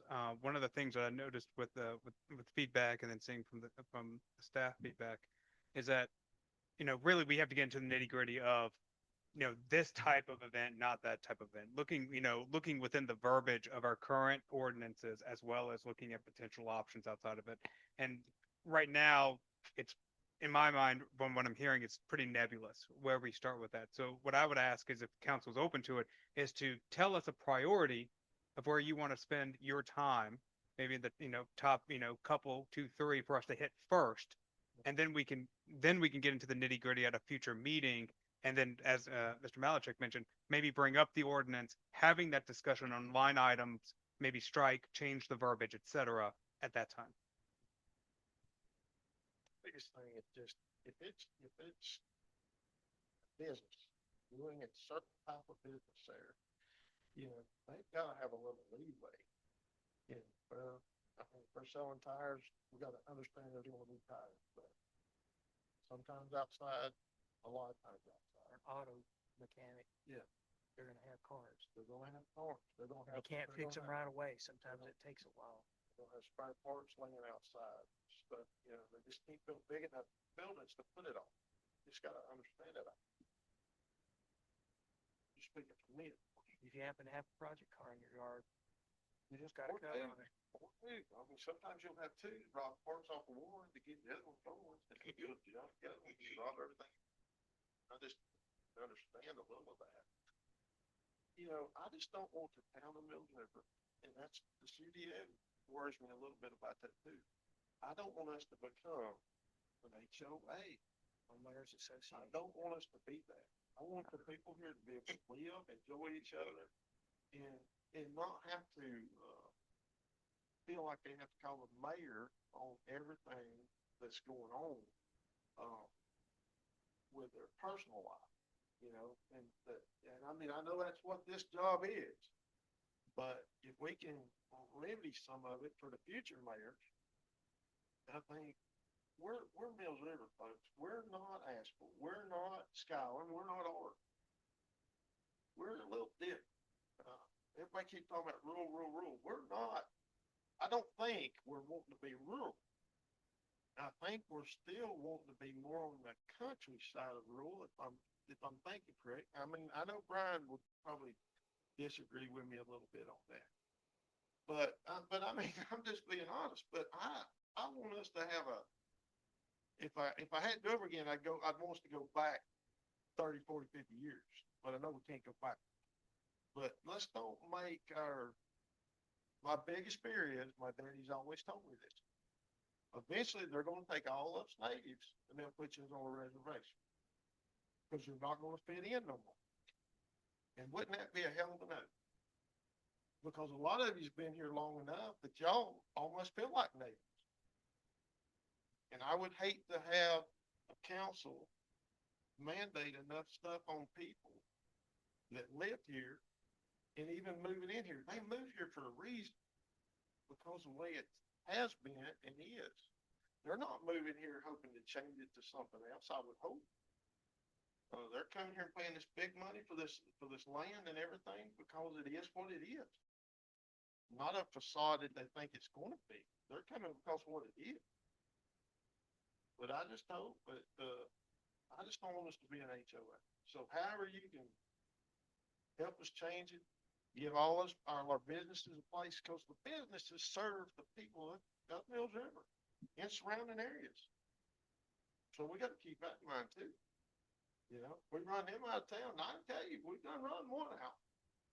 And that's the problem with the current nuisance ordinance, and frankly, a city I worked in before that where I was counting chickens, had looser junk vehicle standards than Mills River. Because it says if you have one, it's prohibited. Doesn't talk about screening or a tarp or 1 to 3 being allowed. It's just black and white. And again, that's the problem. So we Yes. can take a look at that. Yeah, let's look at all that. I mean, get us started on all that. I was gonna say, I think establishing different standards for residential and commercial properties is a good place to start. Mhm. And with common sense, if you cut trees for a living, you're probably gonna have truckloads of firewood for sale. You know, if you are a mechanic, you're gonna have cars, you know, different things whatever your business is, what you need to operate your business, you need to be allowed to have it. And as far as residential, I agree. I don't want to turn into a homeowners association. You know, you need standards for public safety, but as far as minding everybody's business and telling them if they can have a clothesline or not, I don't want to go there. And I know, Michael, I'll be honest, sometimes you're a lot more going. My biggest fear is that one of these days, if we set a grass high, and now we're talking about this bona fide farm bill, which I'm not really liking to do. But if you got this bona fide farm rule, and you've got somebody like Jeff that's got land, and he has somebody come cut it. Well, then all of a sudden, the neighbors across the street go, man, the mice and the rats from his fields in the fall of the year, they're just trying to get into my house every day. He's gonna have to cut this. Well, then all of a sudden, it's wet, it's bad, for him to get in there. And we miss a whole cutting season because the whole fall or whatever's bad, then we got a problem. So I just don't want us to get in a mess like that either. And I don't want them, I'll never be a bona fide farm, but if somebody's cutting hay and they have to do it at night because that's when they can get to it, or if they have to do it at certain times and the tractor's loud or whatever, I don't want people complaining about the noise from that. So even though I'm not a bona fide farm, there's agriculture's got, I want to support that. And then if I happen to work up a new load for a rifle or a pistol and want to go back down and put a few rounds in the bank where I know where the bullets are going, I don't want someone complaining for a noise complaint for something like that. I mean, it's not the same if I lived in, with 30,000 square foot lot with people all around me. I'll tell you a story about someone that did that. But, I don't want that to be something. I mean, we're country. What we're dealing with it here on this nuisance ordinance, it's the biggest reason 90% of the people didn't want the town of River exist to start with. It's what we're having to deal with. I mean, the ones that wanted a town, a lot of them didn't foresee all this stuff coming. They just thought it's gonna be status quo, it's just gonna have an. Then when all this starts getting plugged in, it's when they go to, oh, hell, I don't want none of that action. I wouldn't vote for that at all. So let's just try to calm all that down the best we can, but keep everybody that's neighborly, before they don't feel like they're having to look at a trash pile. I mean, I would hope, that the citizens would be good neighbors and wouldn't do it anyway. But it's common sense. We just gotta expect certain things to be in certain areas because it's a day-to-day thing, and there's just no way to run that piece off or hide that piece every day. What do you guys? No, the only thing I would say, since, I mean, you talked about it and I get it, nobody wants to be in the town. So if that's the case, can we get a copy of the county's code and look at theirs? It'll be way stricter than I thought. So then what's the problem? Because if we didn't have the town, we'd be in the county. Everybody's gotta understand that.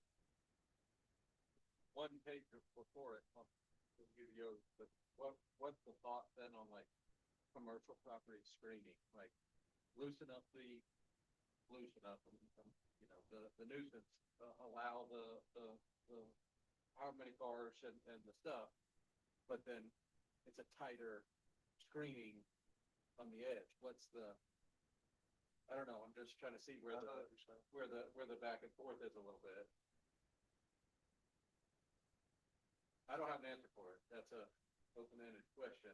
So you just like the screen, what worries me about the screening around like a new greenhouse facility is the shade from it, the trees blowing over, the limbs coming. I mean, I just don't know how that even fits into that.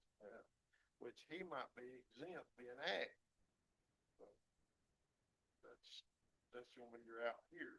Yeah, I'm just saying, for a mechanic shop, then, you know, all right, do away with the junk vehicle clause and fix some of this stuff, commercial versus residential, but then are we gonna inadvertently have to look at the screening, the screening page, which is, What eats me up about this, so guys, gals, all ages, is that your car is sitting at that mechanic shop waiting to be fixed. It don't bother you a damn bit for it to be sitting there and look at it. But when you drive by and see everybody else's, you're gonna have a problem with it. That's my problem with it. I mean, that's just where I'm at with this. It don't make no sense. Everybody don't care if we come in there and build a house and make a mess, but the one that's got one right beside it has a problem with it. But they just had theirs built last month or 2 or 3 months ago. It don't make no sense. Some of that just blowed over here in my yard. You know, you gotta come get it. Well, I'll be right there. But you know, nobody went over there on Sunday to get it out of the other guy's yard when their stuff blowed over in the other guy's yard, because they just took it and put it in their dumpster. I mean, that's just don't make no sense. Some of it just ain't common sense. I'd a lot rather have somebody working on a project car, you know, bought this for their kids. Anyway, I don't want to be an HOA. I totally agree. I don't want to be an HOA. Yeah, if I may. So it sounds like from the majority of council that 152.04 prohibitions, generally speaking, is the highest priority for staff to be focused on. From there, if you would entertain, I think it would help us going down it's A through K. I'll be very quick on this. It would be nice to know from council's perspective if you all have a feeling of that one needs to be separated commercial to residential.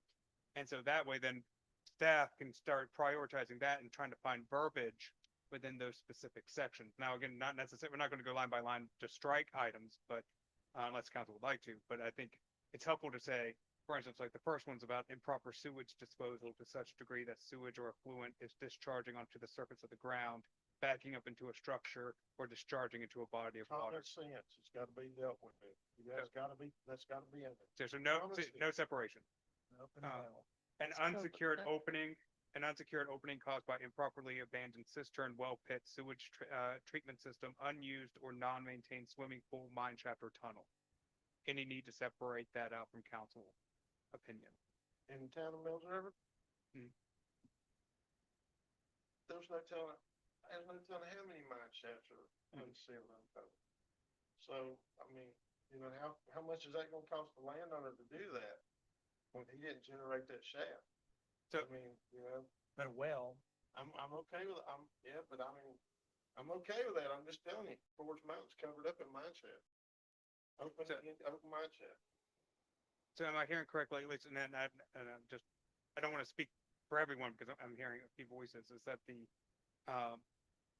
we may want to look at the language of that one, but there's not a need to separate from commercial to residential with that one. It's just we may need to look at the language of that one. Is that correct? Failure to keep waste, refuse, or garbage in an enclosed building or properly contained in a closed insect and rodent-proof container designed or reasonably adapted for such purpose. Definition of garbage. Public Yeah. safety. I mean, cause no, you know what I'm saying? Of course not. Yeah. No, we don't have one. No. That's my problem. You know, I mean, I hate for Kevin and to go out and have a call on something and then not have nothing to back it up with. Is there, So, I'm sorry, I apologize. no, I was just gonna say, so it sounds, again, we need to look at defining those better, because I think we're gonna, as staff, we're gonna go back and look at this in general to better tighten it up to bring for you all to react to. But again, the commercial to residential, trying to understand that is also helpful, because that's a complete potential bifurcation of some of these. And we don't want to start going down the rabbit So, hole. yeah, like if that definition of garbage is your day-to-day food, waste, general trash, then yeah, it needs to be bagged and kept in some kind of a container to keep the rodents down. Mhm. But you know, if you're talking about cardboard or something, no. We can make a note of that. Just me being me, a definition of garbage, you have to have a something. Don't ask my wife, Right. it's half the stuff I think I wanna keep, she calls it garbage. So Mike, we can look at defining garbage, and then that may I would define, not, help you know. define the, And I think the Commercial residential. definition of that, when you get to looking into that rodent and health and safety, I think if that plays into that, it'll fix itself. understood. Yeah. The, accumulation of carcasses of animals, birds, or fish by failing to bury, store, or otherwise dispose of in a sanitary manner within 24 hours after death. There was conversation at the planning board about this as well.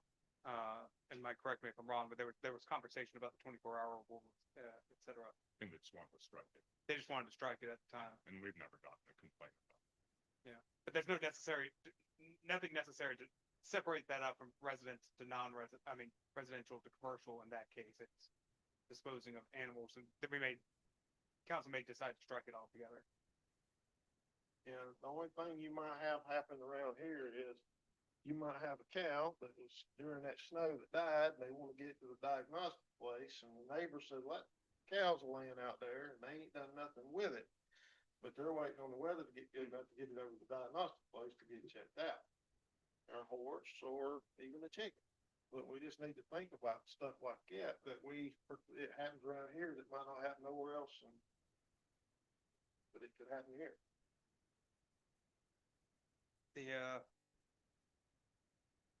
The next one I know, judging by the conversation, I believe is definitely going to need to be the commercial, Okay. non-commercial, which is the significant outdoor storage of solid waste, including but not limited to. And then that full list of the solid waste, machinery, wood, bricks, cement, et cetera. So I think from what I've heard, correct me, there's a desire to separate that out from a commercial and non-commercial use. I'm just looking at head nods. I mean, yeah, Thank you, appreciate it. yeah, separate it out.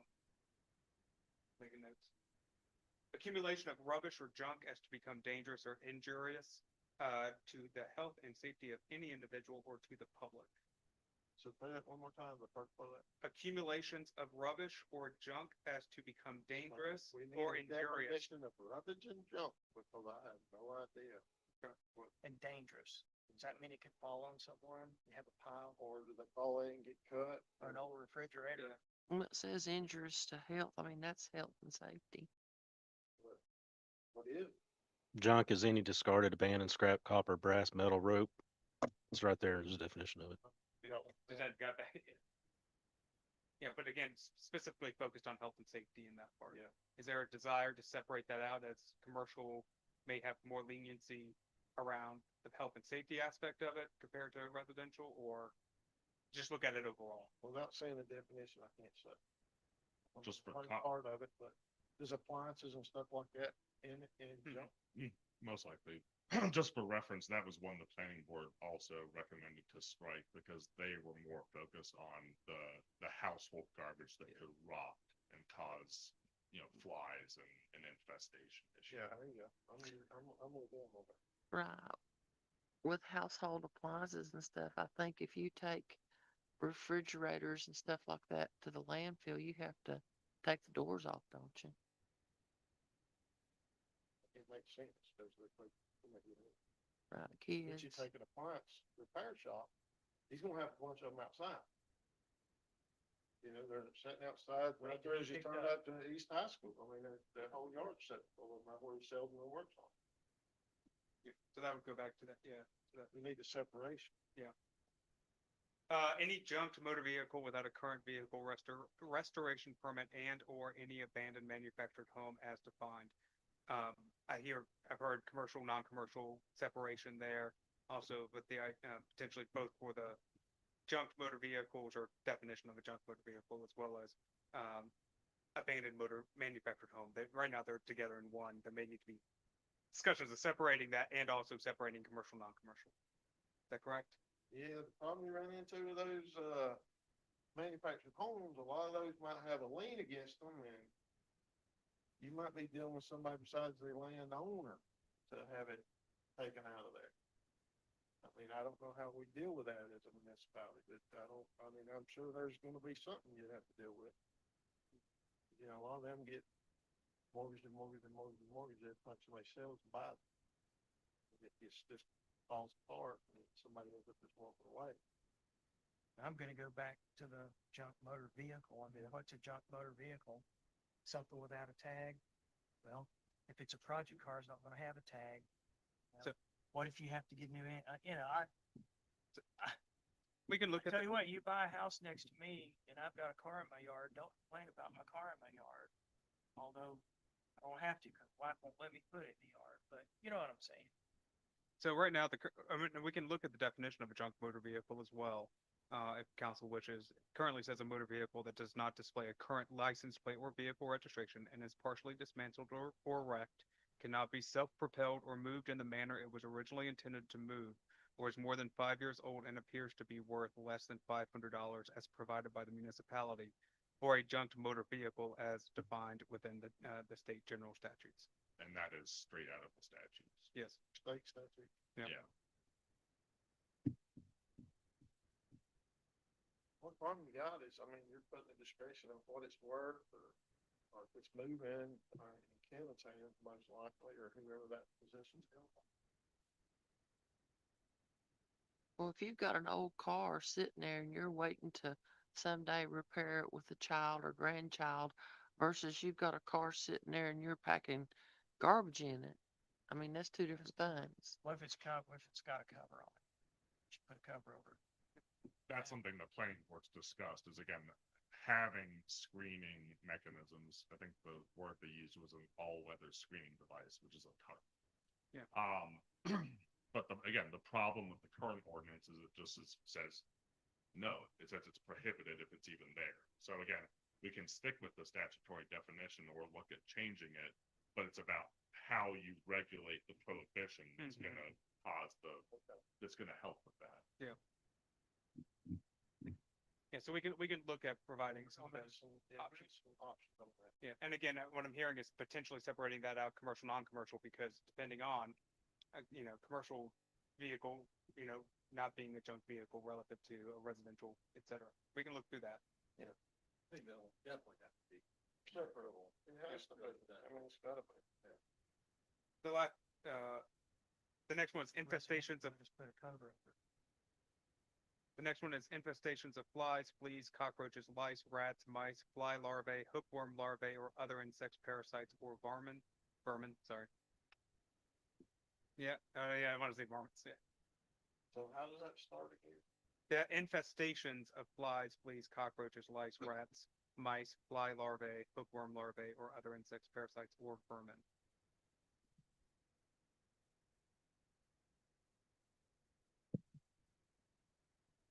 Okay. And does everybody do it? Can I get just a couple other head nods on that one, just to not set, the, I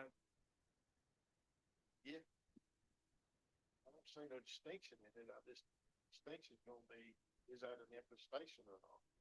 no, I agree. And for purposes, like I said, from prioritization, I think we're gonna have to discuss all of these, from council's discussion so Yeah. far. It's merely trying to get something for us to come back to you all Right. with. Okay. Um, breeding grounds which support mosquito larvae and mosquitoes capable of carrying diseases or any other disease-causing microorganism. Those water stands of everything in Tampa Middle River, so you know. And if you've got a pond in your yard or a fountain in your yard and the pump dies, now you've got a mosquito breeding ground. I don't know how to handle that other than, I mean, Bird baths.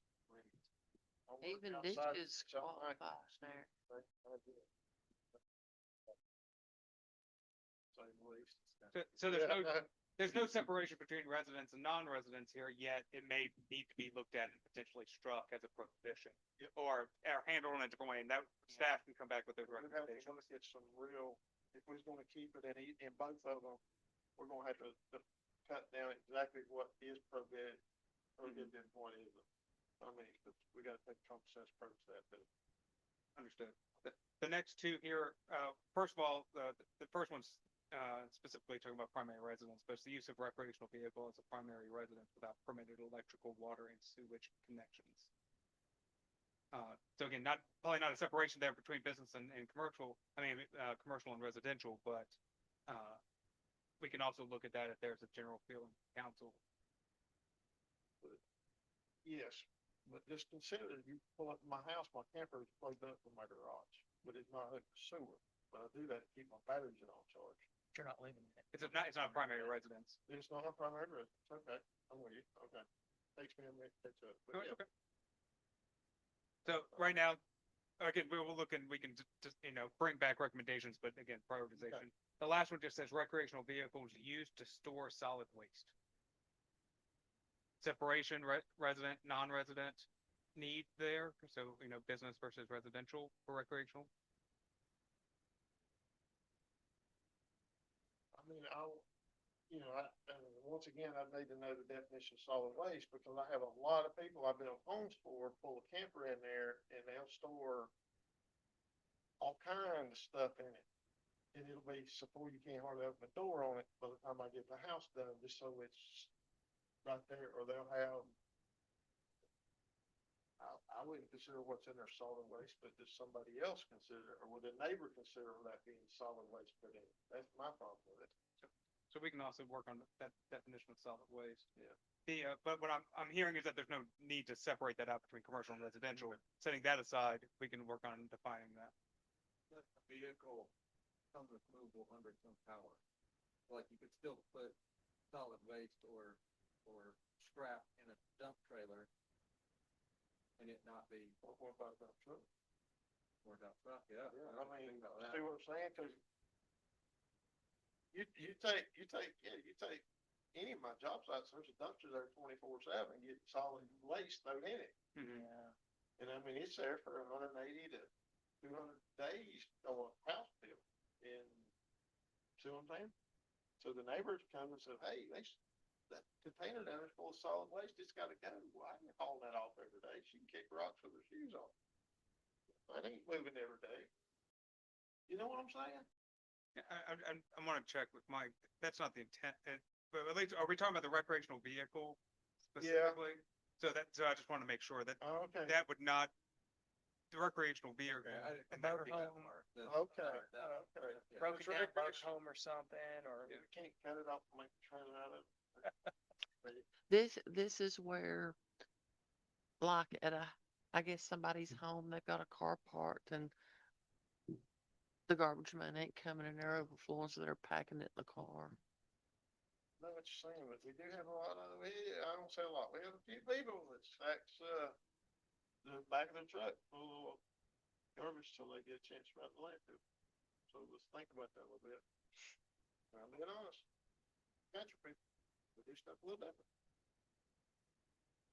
I appreciate you all working through that exercise. I think that guides us a little bit looking at the prohibitions, where you can also look at the administrative functions that, again, the staff already looking at for clarification on, and we can bring that forward. I don't know when the next, how quickly we can pull that together, but we will work on it and see what we can do and bring back at least a timeline update for you all. More than likely, I can give you an update on a potential timeline and a weekly manager's update. The only thing I'd say is, as you're going around looking at this stuff, kind of keep in mind what we're talking about tonight. But, I don't, just cause we got it in black and white in a book, we're thinking about changing it. I know it ain't changed yet, but just try to be as liberal as you can with them, you know? Understood. Mike, is there anything else from this discussion? Y'all good? Everybody good with where we're at so far? Well, talk about the North Loop. Yes. So Mayor and Council, I think this would be a relatively quick conversation. I just wanted to provide you all with a quick update. So as a reminder, TRC Engineering, was the winning bid for our RFQ to help us with Helene related damages. And so one of the, again, priorities we've talked about, I feel, quite a bit is getting the North Loop completely open, especially river access being a high priority, the meadow, and then the parking lot. And so this is hot off the presses. We don't, we'll get you a copy of this as well. This is still very much preliminary. But essentially what I wanted you all to see, and Kevin, if you can go down to like the second page. Essentially, oh, sorry, third page. We got to get through all that. Fourth page, let's get to the photos. There you go. So essentially, again, not looking for a ton of feedback, except for just orienting to you what we're looking at doing. And really what we're looking at right now is the, obviously the North Loop area, focusing on river access. That's the priority one. Can we talk about that a minute? Yes, sir. Are we gonna put it right back in the same spot? River access? Yeah, is that what, I mean, are we, cause we've done talked about that, I think. Oh. Council, we're a little bit worried about spending that money over and over and over and over and over again.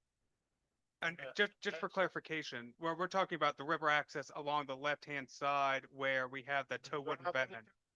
No, sir, on the left-hand side, the toewood revetment that has the picnic tables out there. Yeah. And not the boat ramp, the other Okay, side. Okay. That river access Okay. point. Sorry. Yes. So the boat launch is actually a different project altogether. It's going to take a lot more engineering. Obviously, we're going to bring that and have that discussion as well, because we want to make sure it's back in kind, for you all to react to. Okay. But yeah, so right now this is that river access on the left-hand side of the North Loop when you start walking down from Town Hall. And then also the back corner there where the J hook is, that area there, working on that little beach area that we had, that access point as well. And then when you start going over to the right-hand side, it's beside the boat launch, but what we've requested is for them to rope in the parking lot fix as well into this project. Again, if we're going to have contractors out here moving sand, silt, and mud, it only makes sense to put them in there as well to help them us to open up the gravel parking lot in the back as fast as possible as well. And so what's not included in this are the ditches that run alongside Hooper Lane. That's a different project. In fact, we're going through some grant funding opportunities to clean that out as well. And so really right now, what we're looking, again, if in general, from this discussion with council, is if council generally says, hey, this is yes, we like the general direction of this. Again, the bid itself, you all will have final say. It's going to be over the threshold where you all have to approve the actual bid document itself, the actual winning bid itself. But generally speaking, if you all have no major concerns or issues that we can't answer tonight, then what we're going to do is then move forward with the bid advertisement phase. The bid advertisement phase can overlap the permitting phase, which will speed up our ability to move forward with this.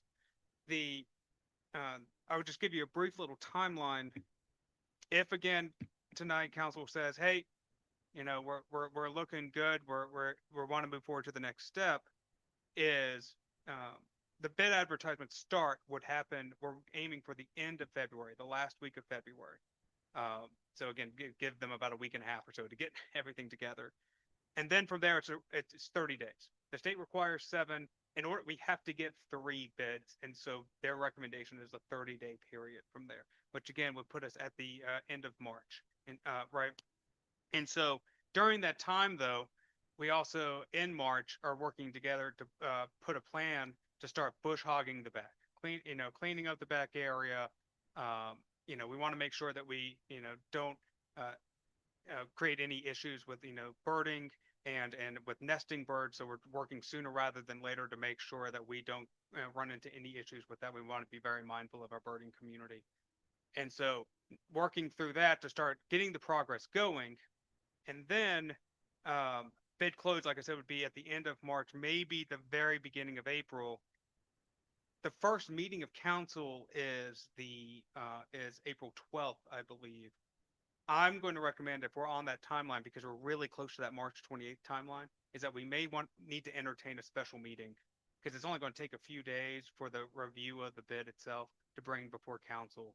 And so we don't want to necessarily wait a week and a half, 2 weeks for that time. And so if it takes them about 30 days to mobilize, we're looking at as an early May timeline for construction start. Again, we would be very clear within the bid process of priority one is, as we've heard from the community and from council, getting people to have access to the river first and foremost, as soon as possible, late spring, early summer. And then, like I said, at the same time, looking at the parking lot in the back to make sure that people then had alternate access to the river in various places. Now, it may look we can't promise that it's all going to be 100% perfect and beautiful by late spring, early summer, but river access is what we're gaming for. And then as we work through the process, we're going to be able to, fix everything up the way that, back to like it was before. So that's really, like I said, a high level discussion. We have more documentation that's in there. But I just want to orient you a little bit to where we're at in the process right now. And all this will be covered under grant money? So this is, council directed us to go through the reimbursement process with Right. FEMA. And I'm glad you mentioned that, Mayor. So one of the things that we had originally discussed was potentially moving the sand, silt, and mud, and saving money, and by putting it onto the expansion property. In discussions with Withers on the expansion property, sand, silt, and mud is not a conducive, as we know, not very conducive to filler dirt, right?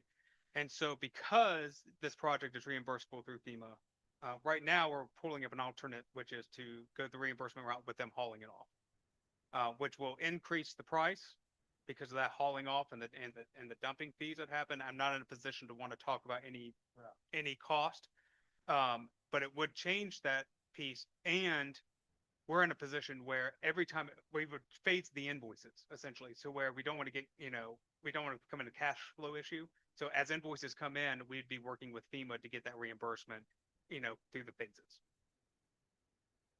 So we're basically dealing with what, 4 projects back there tied together to be one? Each one of those boxes, am I correct? But those are just the areas of, those are some of the major areas that when you start going through the map, they call out within the individual sections. Yeah. But the big square up there, that's the area, obviously the general area that we're looking at. So it's all the North Loop area, inside the meadow, obviously looking at regrading that area, replanting that area, obviously getting all the sand, silt, and mud out and all that kind of stuff. So when it comes to the bush hogging, how close can we get to the river with the bush hog? So that I would turn to Nicole. Do you have an idea about? Yeah, we would have to look at it. And just from I wouldn't typically have not known anything more than the lower that are on the outside of the path. Mm-hmm. Just because we get the green flows. On the inside of the path, we can do everything. Sure. Yeah. But we do have a restriction on your trap water, 25 feet from the top of the bank. Yeah, I think we have that. Okay. Yeah. So we would look at starting to get back to the mowing that would look somewhat like it was before to, again, to assist with, that first phase. Well, what I'm saying is, we can't get within whatever that number is. I think it's 25 feet from the top of the bank. Because we don't want to be different than what any of the farmers or anybody else. We don't want to encroach any deeper on the trout water than anybody else. Okay. That's where I'm going with this. There's a trout water buffer that we have to stay off that river. Mm-hmm. Unless we got a special permit to do so. Understood. Yeah. So, and we'll make sure. Okay. We'll look at all the permitting requirements. Okay. I got a little bit of heartburn with this sandy beach thing on the river. I mean, I know it's there, it's been there, but, I'd really like to know what it costs to replace. I'd really like to know how much use it really gets. I mean, you know, and I Nicole, don't yeah, necessarily have to have it tonight, but, if you got something I'd like to know, cause it's just not gonna stay there. Well, that's, I guess, there's a little misconception there. So that's saying there it's natural sand. Okay. Off there, at the inside of the. Okay. So it is a natural beachy area. It doesn't Okay. get a lot of use. Well, That's why there's not a lot of vegetation there, because they're big blocks. That's not. I'm fine with that now. Rebuilding a beach like Adelaide. Okay. That's the natural beach area. As long as that's the case, I'm fine with it. Structures on, thing, but we got a timeline that everybody comfortable with the timeline we pronounced. Would like to see, like, the timeline, get a bush hog. And then bottom, like below the barn where we're not gonna put ag lead, like 2 different dates when we're gonna bush hog that this summer. I don't want to see that grow up. Where, Remember, is there a steep area in there that just anybody might not be able to do with a bush hog behind the barn? Seems like those others are. I think there's some, Now, some of the issues you have on that back area is, so there is an area that I do not have my staff. Okay. Take hold. That one. just saying for this upcoming year, we're not gonna, you know, we have that line right below the barn, no ag lead, that, and then, I mean, I want to see the northern bush hog, like, well, forward. And then, I don't know what's feasible, but We're already gonna have a ton of weed seed knocked Oh, out. yeah. We're gonna be fighting an ongoing problem with that path already in there and not being able to redo it. Nicole and I were talking about it even earlier today, is trying to find out what that timeline is, because one, from a staffing perspective, and then also, but also prioritizing it to make sure it gets done as soon as possible. What I would recommend is it's really soft now from this freezing and thawing and all this, but as soon as you catch it tight enough to hold the tractor up, I'd probably put somebody on it. You gotta prioritize another, something you need done. Yeah, that's the plan, and we do wanna make sure we get it, put some mention, as soon as we get ground listing, whatever, if we find that that's carrying on. we better do it before we get there, because I'm not trying to pick back the bird, but I'm very, very, very busy. We gotta, we gotta, on the grants for the ditch, is that, are we waiting a very, very, very long time to clean that up for grant money, that, and it's not gonna be that cost, you know, it's not gonna be that crazy to clean it up. When I drive that with the lane, it doesn't look like it's totally impaired. No, it's not, and that's why it's not, we don't have complete flow logic anywhere, but we do have some issues with, so we will apply for the grant, so they're submitted, we expect to hear soon. We, the hands of the grant managers, but this isn't like a wait 6 months, then we'll get money in 6 months, it'll be a much sooner process. The tree that fell in the curb by the pack house that's across the ditch, is that the town's problem or the DOT problem? That is the question.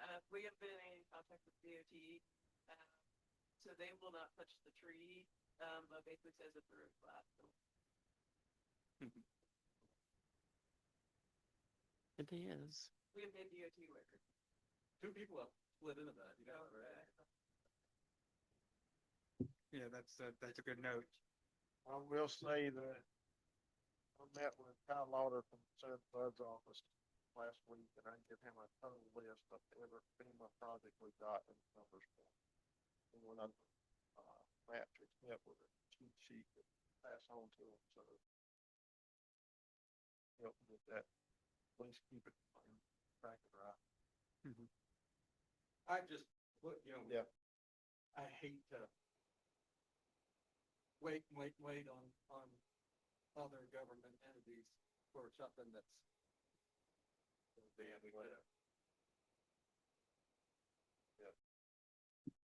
Yeah, the trees themselves is not a, wouldn't get it, and the trees are our problem, it would be covered under that grant specifically. But it's also not a huge expense, but the roadside is definitely. In the vehicle, like, the trees. Yeah. That reminds me, I just thought, think somebody threw a rock through your desk window. Like just thought. Say live. Yeah. Welcome to Mills River. But- It's on camera. Just want to say, yeah, to Nicole's point, that the EWP grant is one of the, we're expecting a quick turnaround, on that. And that's why we haven't acted on it yet, because once we realized that that was an opportunity and because of the prioritization of that relative to the other projects, we thought it would be. Me and Matt talked about it a few times. But let's just wait this one out for a few weeks and see if we can't make that happen. Yeah, I'm amenable to that. I just don't want it to be July 4th and be like, oh, man. Yeah. We got a mosquito nest. Yeah. Got you. Hello, Good. everybody good? Motion to adjourn this business meeting. Make a motion. Second? All right, all in favor? Aye.